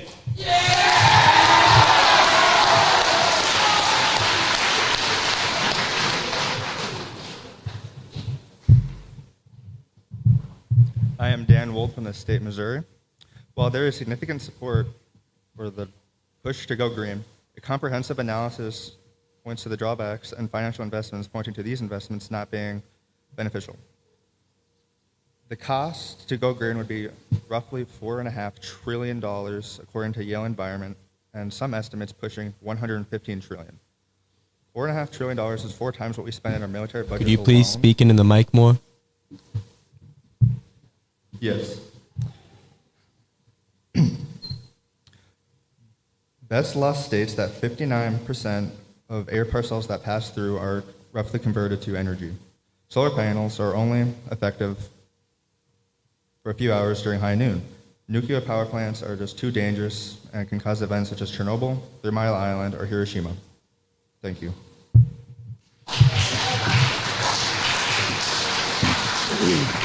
I now turn the podium over to Carson Hinsberg.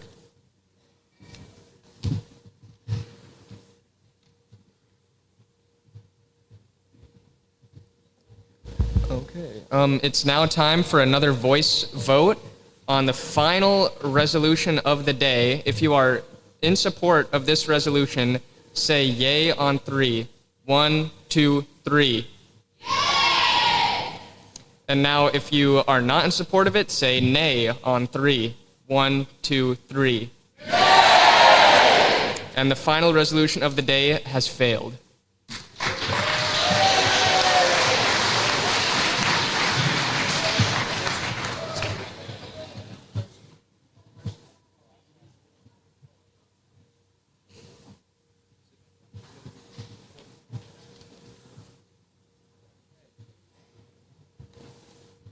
I now have the party whip report here on all the resolutions that have passed and failed. As for the ones that have passed, they are number 1, 2, 3, 4, 5, and 9. I don't really know what they mean. The ones that have passed are semester test exemptions, the ending of anti-worker policies, the adoption of a 4-day school week, a guaranteed access to phones in schools, the banning of foreign land purchases, and the increased support for at-risk farmers. And the ones that have failed are the ending of the death penalty, mandatory conscription for 19-year-olds, gun ownership restrictions, and an increase of climate change measures.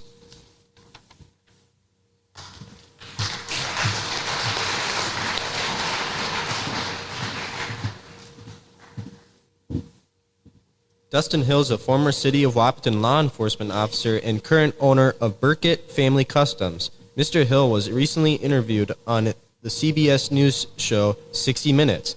Before we show the interview, let's hear a big round of applause for Mr. Dustin Hill.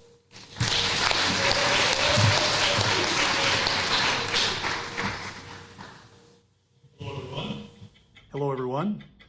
I am Scott Pelley, and you are watching 60 Minutes.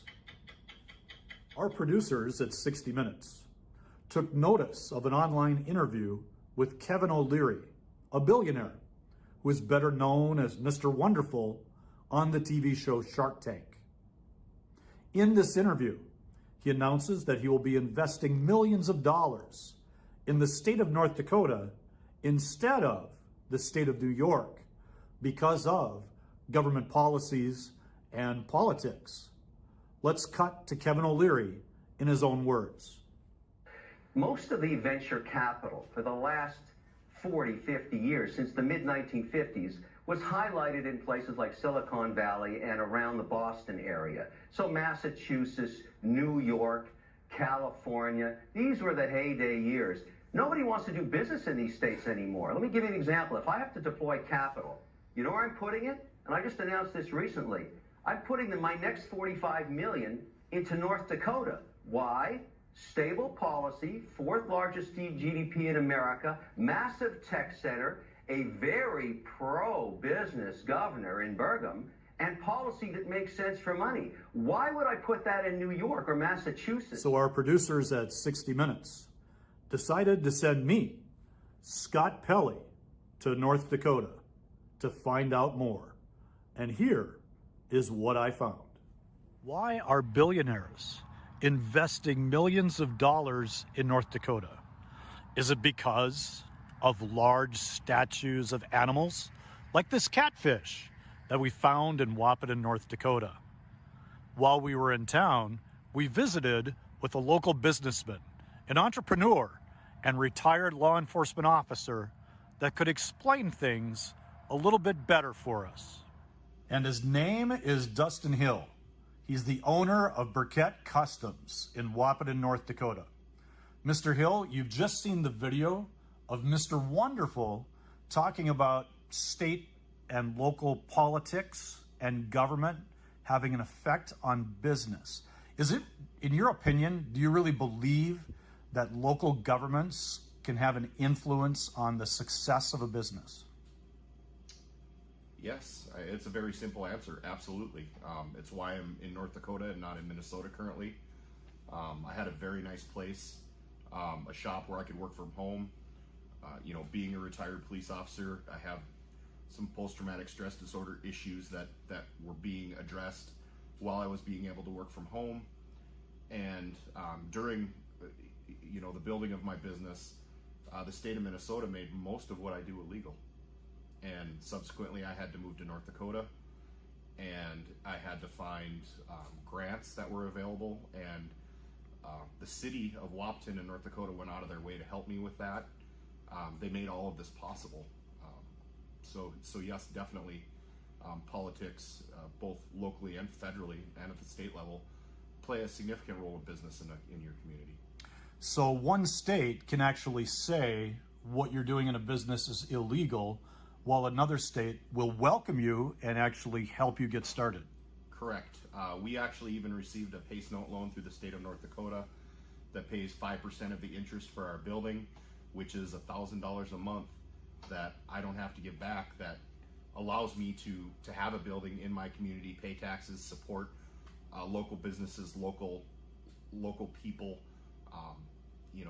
little league games, that type of thing, because they brought me here, and I won't leave here. Mr. Hill, for decades, Americans have simply went about their business. They've worked jobs, they've went on vacations with their families, they've paid their taxes, and kind of left politics to the politicians without paying much attention.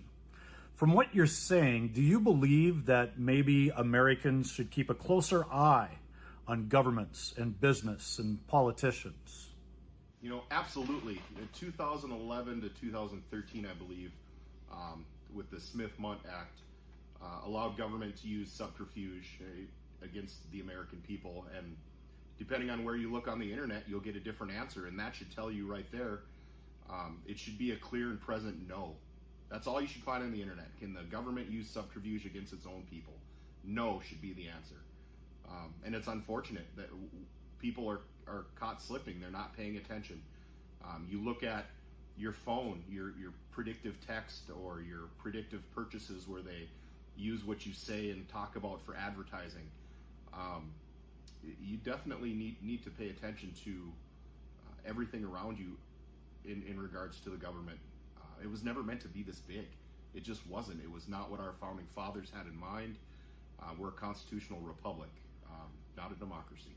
The federal government has over 4 million employees. So when you speak of government largesse, I think that's exactly what we're talking about. So what you're saying to us, Mr. Hill, is regardless of if you're an entrepreneur, you could be a businessman, you could be an employee, perhaps a farmer or rancher. Today we have a young audience and they're planning on going to college, maybe learning a trade, entering the workforce, or even joining the military. Anyone in America, any citizen, needs to be aware of what's going on in government, what's going on in politics, and their vote possibly matters more than ever before. You're absolutely right. And I tell people, be part of something bigger than yourself. So you're locally, you want to make a difference, You see protesters burning and throwing rocks. What difference is that making? That's making people hate your cause. If you want to make a change, start at the city level. Start volunteering in organizations like Cub Scouts, Girl Scouts, Boy Scouts, baseball, hockey, any sporting events, elderly programs. There's millions of things that you can do to be part of your local government to help make a difference. And at that local level, you will see a change. And from that change, it can grow into the state level or county level, state level, and the federal level. You absolutely can make a change in a less than a generation. I've watched the world change in the last 10 years. Well, make a change for the better in the next 10. People right now are working 2 jobs and they still can't afford to buy a house. Groceries are up 40 to 60% for simple things like going and buying milk. You can't go to the grocery store without spending $100. The dollar is not worth what it was, both at home and abroad. There's tons of governments that are switching away from the dollar standard. And we need to make a change for that. That's making it difficult for everyone, entrepreneur or not. In your message, I hear activity that change is possible and that change starts at the local level. The change is always possible. I mean, the definition of insanity is doing the same thing over and over again and expecting a different response. Clicking on your phone and pretending that the world isn't in a tough state right now is difficult, and it's difficult to get across to young people. Looking down at your phone is just another way of enslavement, and you really need to look at that and say, I want to be the face of change, and be a positive force in your community and in your state and in your government. It's your country. This getting away from being proud of the American flag, not showing respect to the people that came before you and died so that you can have these freedoms. It's disrespectful and disgusting and needs to change. I love your message of civic engagement and being a good citizen.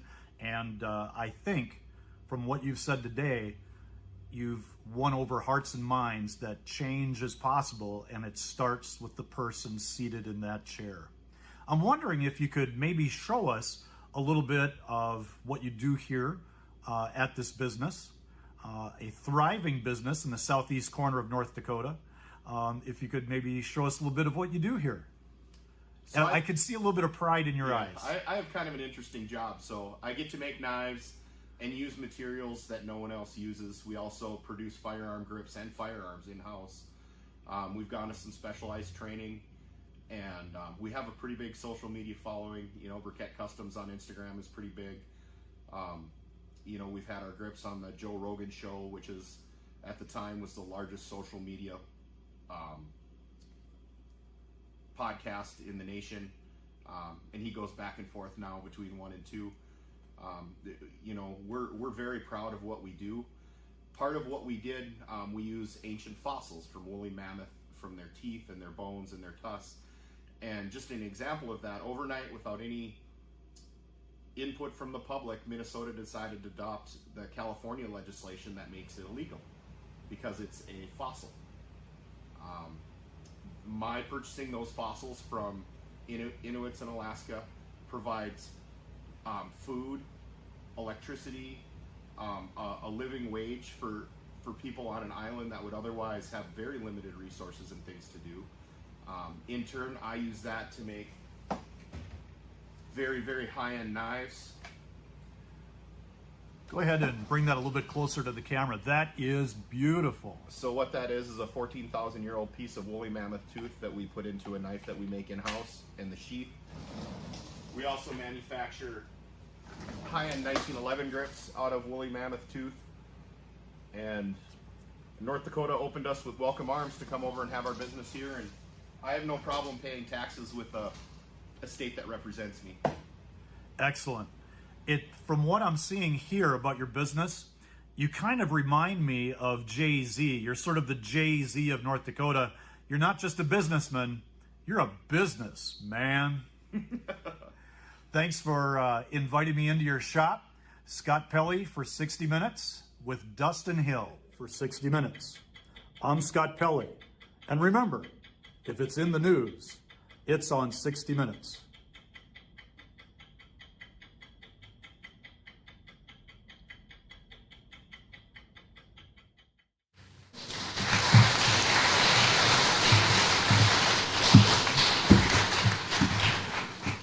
Thank you, Dustin Hill. Delegates, it is an honor to introduce you to a special guest announcer, Mr. Steve Hellstrom from AM 1100, The Flag.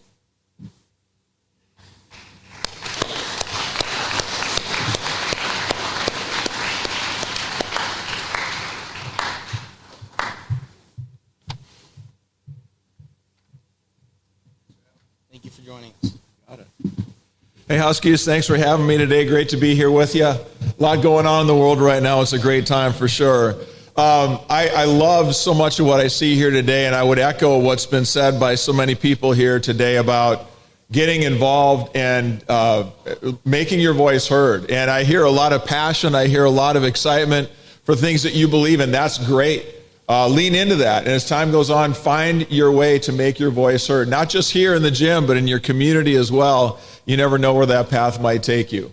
I also love the conversation I'm hearing about learning about the issues and making them your own.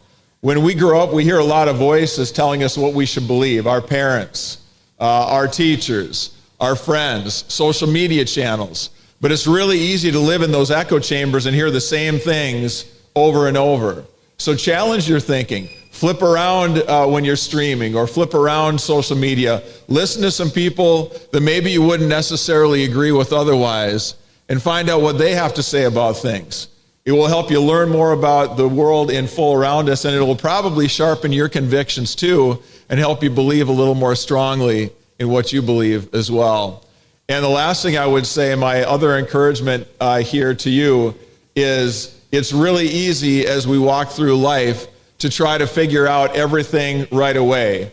But it takes a little bit of time. Be patient with yourself. Don't be afraid to speak out, and don't be afraid to say what you want to say because you think I might not know all the answers. Well, a lot of the people that are in politics or leadership, they don't have all the answers either. And so they are out there doing what they think is right, doing the best job that they can with the information they have, and that's where you are at as well. Do not be easily fooled by things that seem a certain way. There are a lot of things out there that sound really good at face value, but when you dive into them, their ideas may not work in reality. A lot of things that sound great don't work really well in real life, and this is especially true of the political conversation. I hate debates. I do. I love candidate forums, but I hate debates because so many debates now have devolved into a contest of who can deliver the best one-liner or the best zinger that makes us all go, ooh, you got him on that one. What did we learn about that idea? What did we learn about that principle? Because in the end, we've got to know exactly what it is that we are getting behind. And it's not necessarily the personality of the person speaking that we want to listen to. It's what is that set of answers that that candidate is bringing to us. Take a look at that before you get involved with, do I particularly like the person's hair, or do I think that they are tall enough or short enough or whatever their appearance might be? Does their set of answers work? And the philosophy that they have, do I think that would be good for our community, our state, our country? Look into what they believe the principles. We talk way too much about people and not nearly enough about principles. So just some thoughts that I'd have for you here today. All right, ladies and gentlemen, distinguished delegates and viewers across the region, welcome to the American Civics Party's first national convention. Today we gather to shape the future of a new path forward in American politics, one that stands for unity, civic pride, and the power of every voice. Our first candidate is a bold advocate for one of our most cherished principles, free speech. Bjorn Kubala believes that every voice, every opinion, and every idea deserves to be heard, unfiltered and unafraid. With a commitment to protecting our freedoms and fostering an open exchange of ideas, he is ready to lead us into a new era of expression and growth.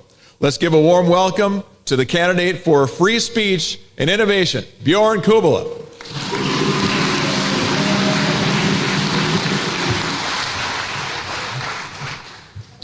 It's an honor to stand before you as we discuss some of the most pressing issues facing our society.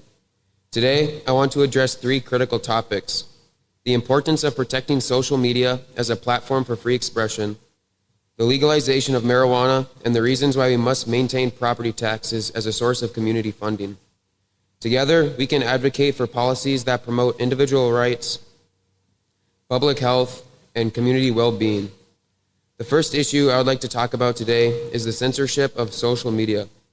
I firmly believe that being a citizen of the United States of America means you should be able to have the right of freedom of speech. Freedom of speech is the right which is protected by the First Amendment. If we keep censoring controversial comments and posts on social media, then we are denying the right to free speech and free thought. By censoring social media, we as a government are setting some very dangerous precedents to the citizens of America. The government is setting poor examples to its people and is making it appear as if they are above the law. Platforms like Instagram, X, and Facebook serve as vital spaces for expression and communication. Let me ask you this question. Do you want Elon Musk to control what you are able to see on X, or would you like to control what you are seeing? We need to get rid of censoring social media to sustain free speech in the modern world. Next, let's discuss property taxes. I know property taxes can be a controversial subject in today's society, but I believe that they play an imperative role in funding for important community services. They are a main source of revenue to ensure that communities stay vibrant and lively. They provide revenue for many local services such as education, infrastructure, emergency services, and the police department. If we were to get rid of the property tax, then we would lose the local control to our funding. We would be required to rely on federal funding rather than local. An advantage to having local control is that the community can decide where the money goes to benefit their own unique needs. If we have federal funding, we as a community will not get a say into where that money goes. Lastly, I'd like to discuss the contentious topic of marijuana. I strongly believe that our country should legalize marijuana across the nation. And by the way, my mom pulled funding from this part of my campaign. By legalizing marijuana, our country will be able to effectively create a new source of revenue through taxation and safely regulate distribution. Through taxation, we will be able to pour more money into our education systems and our public services to boost our communities. Colorado, for example, has collected hundreds of millions of dollars in tax revenue since legalizing marijuana. They have been able to spend millions of dollars on school construction. Not only will the legalization of marijuana boost our economy, but it also allows the distribution of marijuana to be more controlled. Our government will be able to make the distribution process safer through quality control and safety standards. Now, you may be saying that legalizing marijuana will increase the number of users, but I believe that the people who will use marijuana if it is legalized are already using it now. They will now be able to get it from a regulated source rather than a source that could be laced. Legalization can also free up resources currently used for enforcing marijuana laws, allowing for increased funding for addiction treatment and prevention programs. I believe that the legalization of marijuana can boost our economy and create a safer environment for marijuana users. I stand before you today advocating for policies that protect our freedoms, promote public health, and ensure the vitality of our communities. By resisting censorship on social media, legalizing marijuana, and maintaining property taxes, we can create a society that values individual rights, fosters economic growth, and invests in the well-being of all of its citizens. Together, we have the power to shape a future that reflects our shared values and aspirations. I invite you all to join me in championing these important causes. Just remember, if you're torn, vote for Bjorn. Stay classy, tri-state area.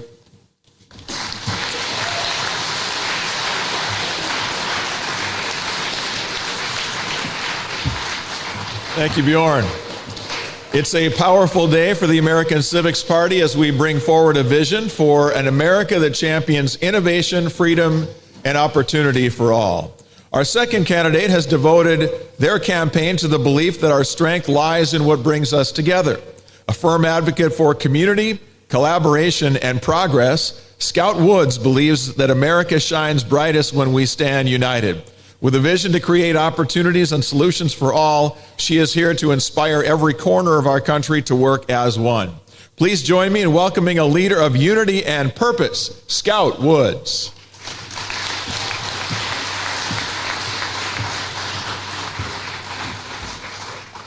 Thank you all for being here today.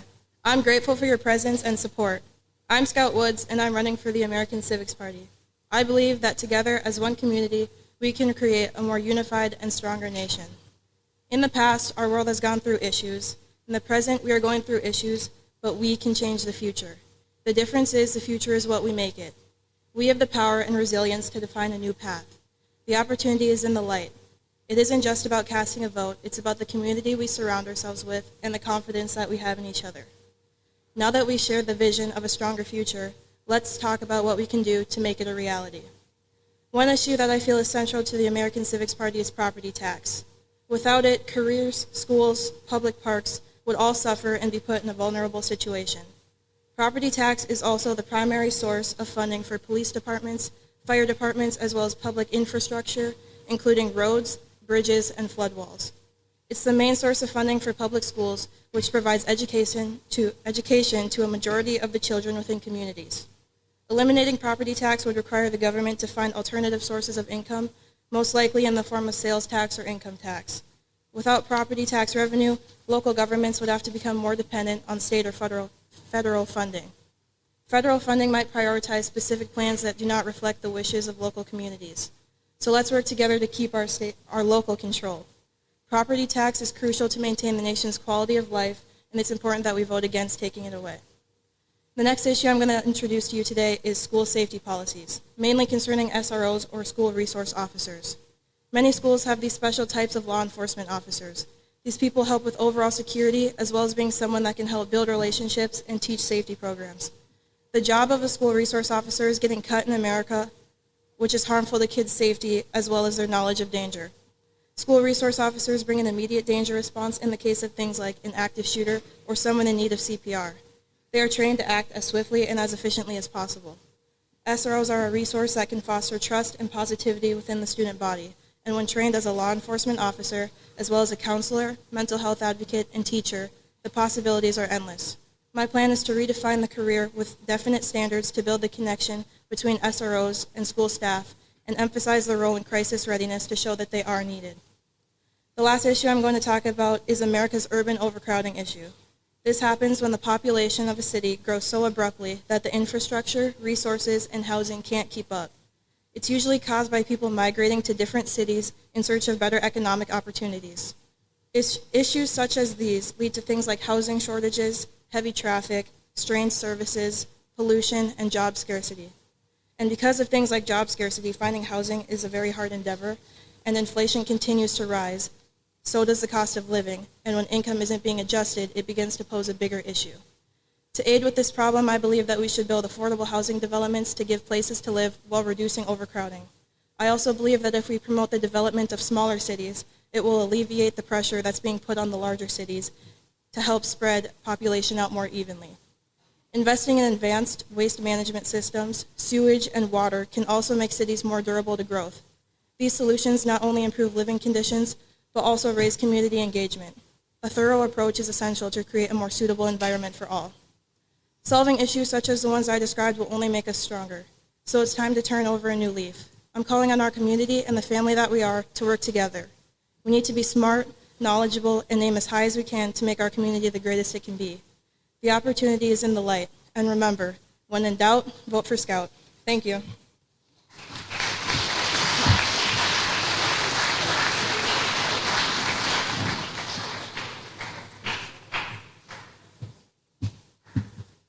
Let's give another big round of applause to our candidates. Also, let's give a big round of applause for Mr. Eckroth for putting this all on for us today.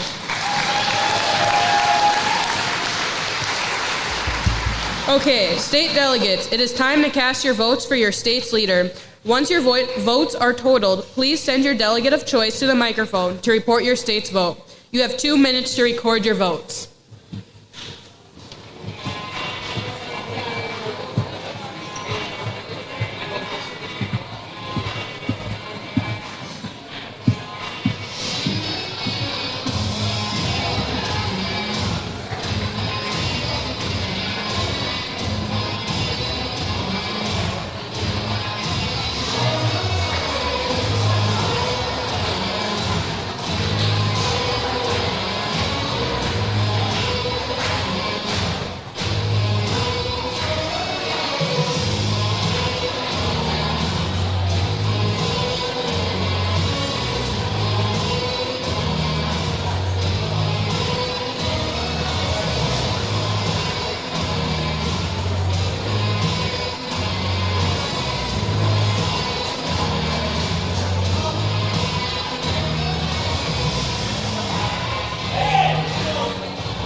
So please record on the ballots with check marks, tick marks to 5, and then write down the number of votes for Bjorn and the number of votes for Scout. And please send your state representative to the line, and we'll start the roll call vote of states for presidential candidate in just a moment. It looks like our states are nearly ready. Well done.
All right, ladies and gentlemen, we are just about ready for the roll call vote for presidential candidates. I did not know this when the morning started, but it's Latea Luneberg's birthday, everyone. So let's get a big round of applause for Latea and the fantastic job she's done today, along with the rest of the committee. Happy birthday, Latea.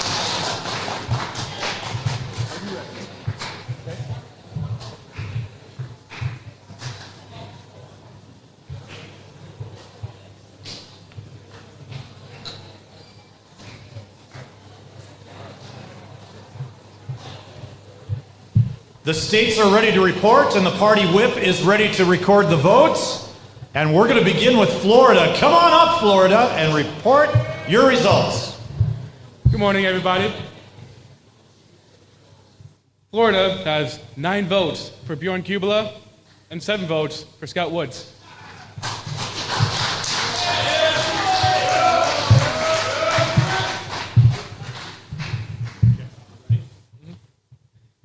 The great state of Texas would like to give 3 votes to Scout and 21 votes to Bjorn Kubela.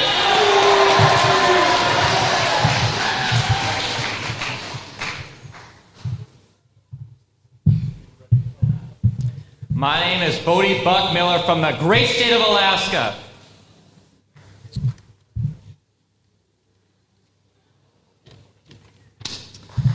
We have 8 votes for Bjorn and 6 votes for Scout.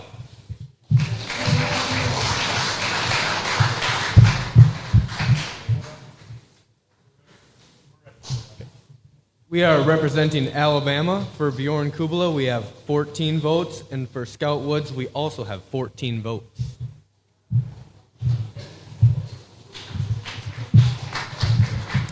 My name is Julia from the great state Rhode Island, and we give Scout 10 votes. And we give Bjorn Kubela 9 votes.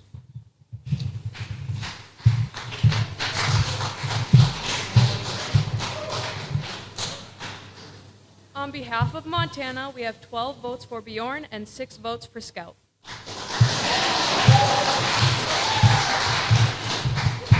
On behalf of Colorado, we have 10 votes for Bjorn Kubela and 8 votes for Scout Woods. I'm Sierra Nomsmith from the great state of Hawaii, and we have 17 votes for Bjorn Kubala and 1 vote for Scout Woods.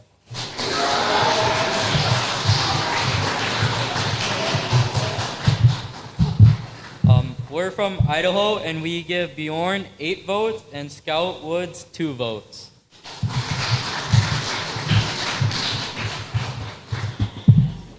I am Jameson Cook from Louisiana, and we give Bjorn 14 votes to Scouts 4.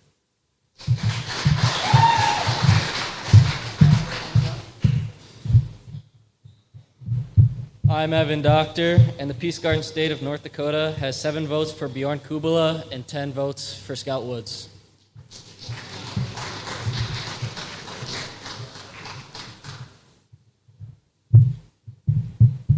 I am Dan Wolf from the Show Me State of Missouri. Bjorn has 11, Scout has 5.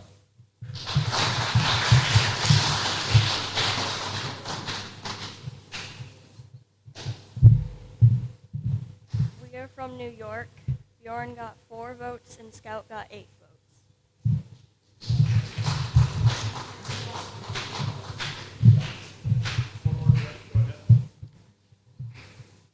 We are from the state of Wyoming, and we give Bjorn 15 votes and Scout 8.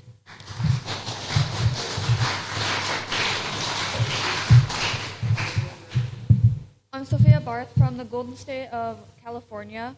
We give Bjorn 15 votes and Scout 4 votes.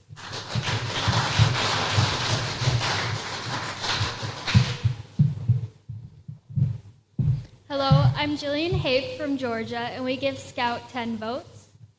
I'm Carter Miller, and Bjorn gets 14.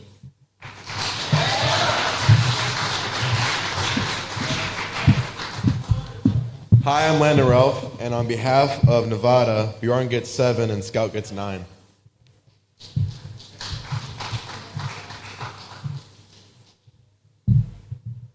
I'm Haley Rabbithood from the great state of Washington, and we give Bjorn 6 votes and Scout 4.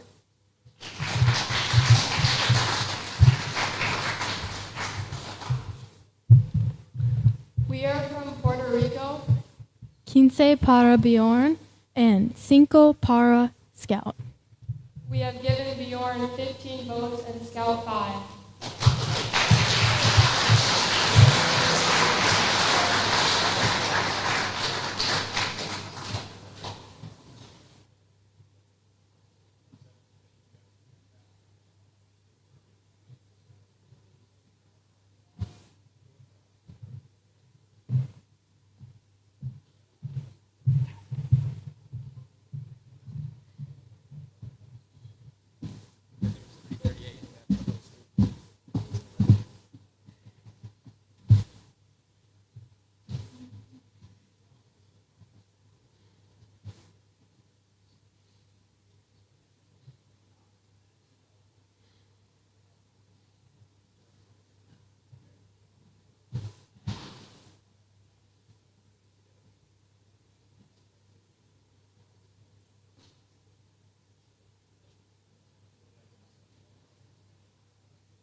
Ladies and gentlemen, we have a winner.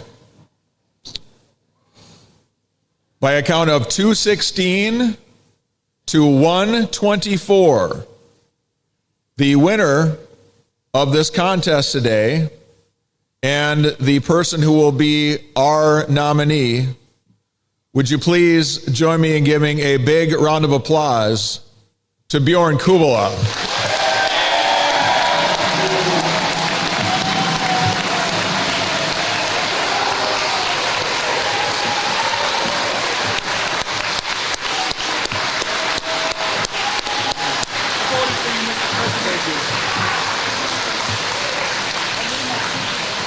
And we thank Scout Woods for the great job that she did as well today in this contest. Congratulations on a well-run campaign, Scout.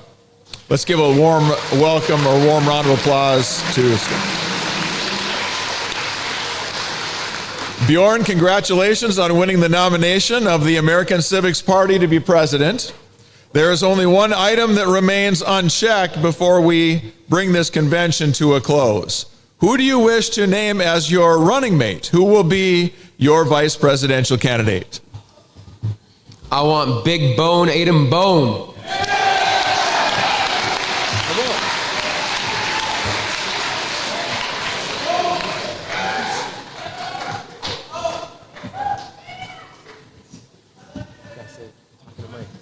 All right, Bo, do you have any words that you would like to offer today?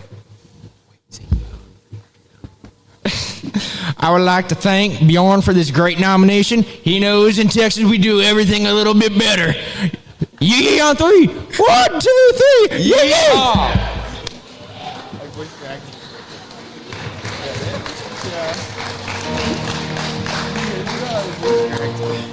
All right, congratulations, Bjorn. We wish you well in the campaign ahead. Good luck on November 5th in the general election. Delegates, let's have a big round of applause for your 2024 candidates for president and vice president. And thank you all for coming today.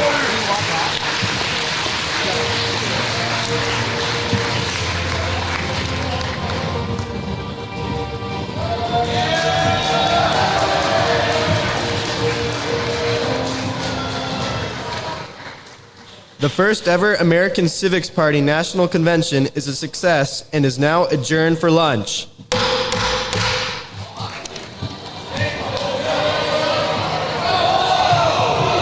right, hold up. Everybody wait.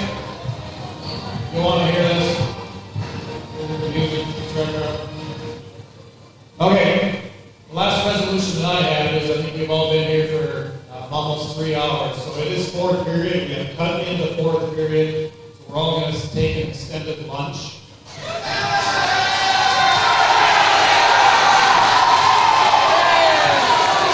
All those not in favor, nay? All right. Okay. So if you promise to come back for fifth period, okay, freshmen, you must stay. You guys will all eat in the cafeteria. It will be a little bit longer. But you must be back for what period? Everybody.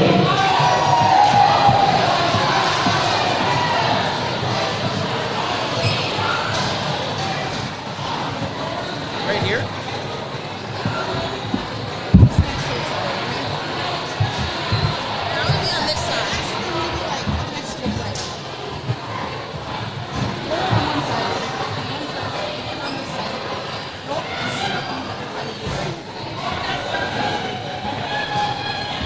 Up closer to him, shoulder to shoulder.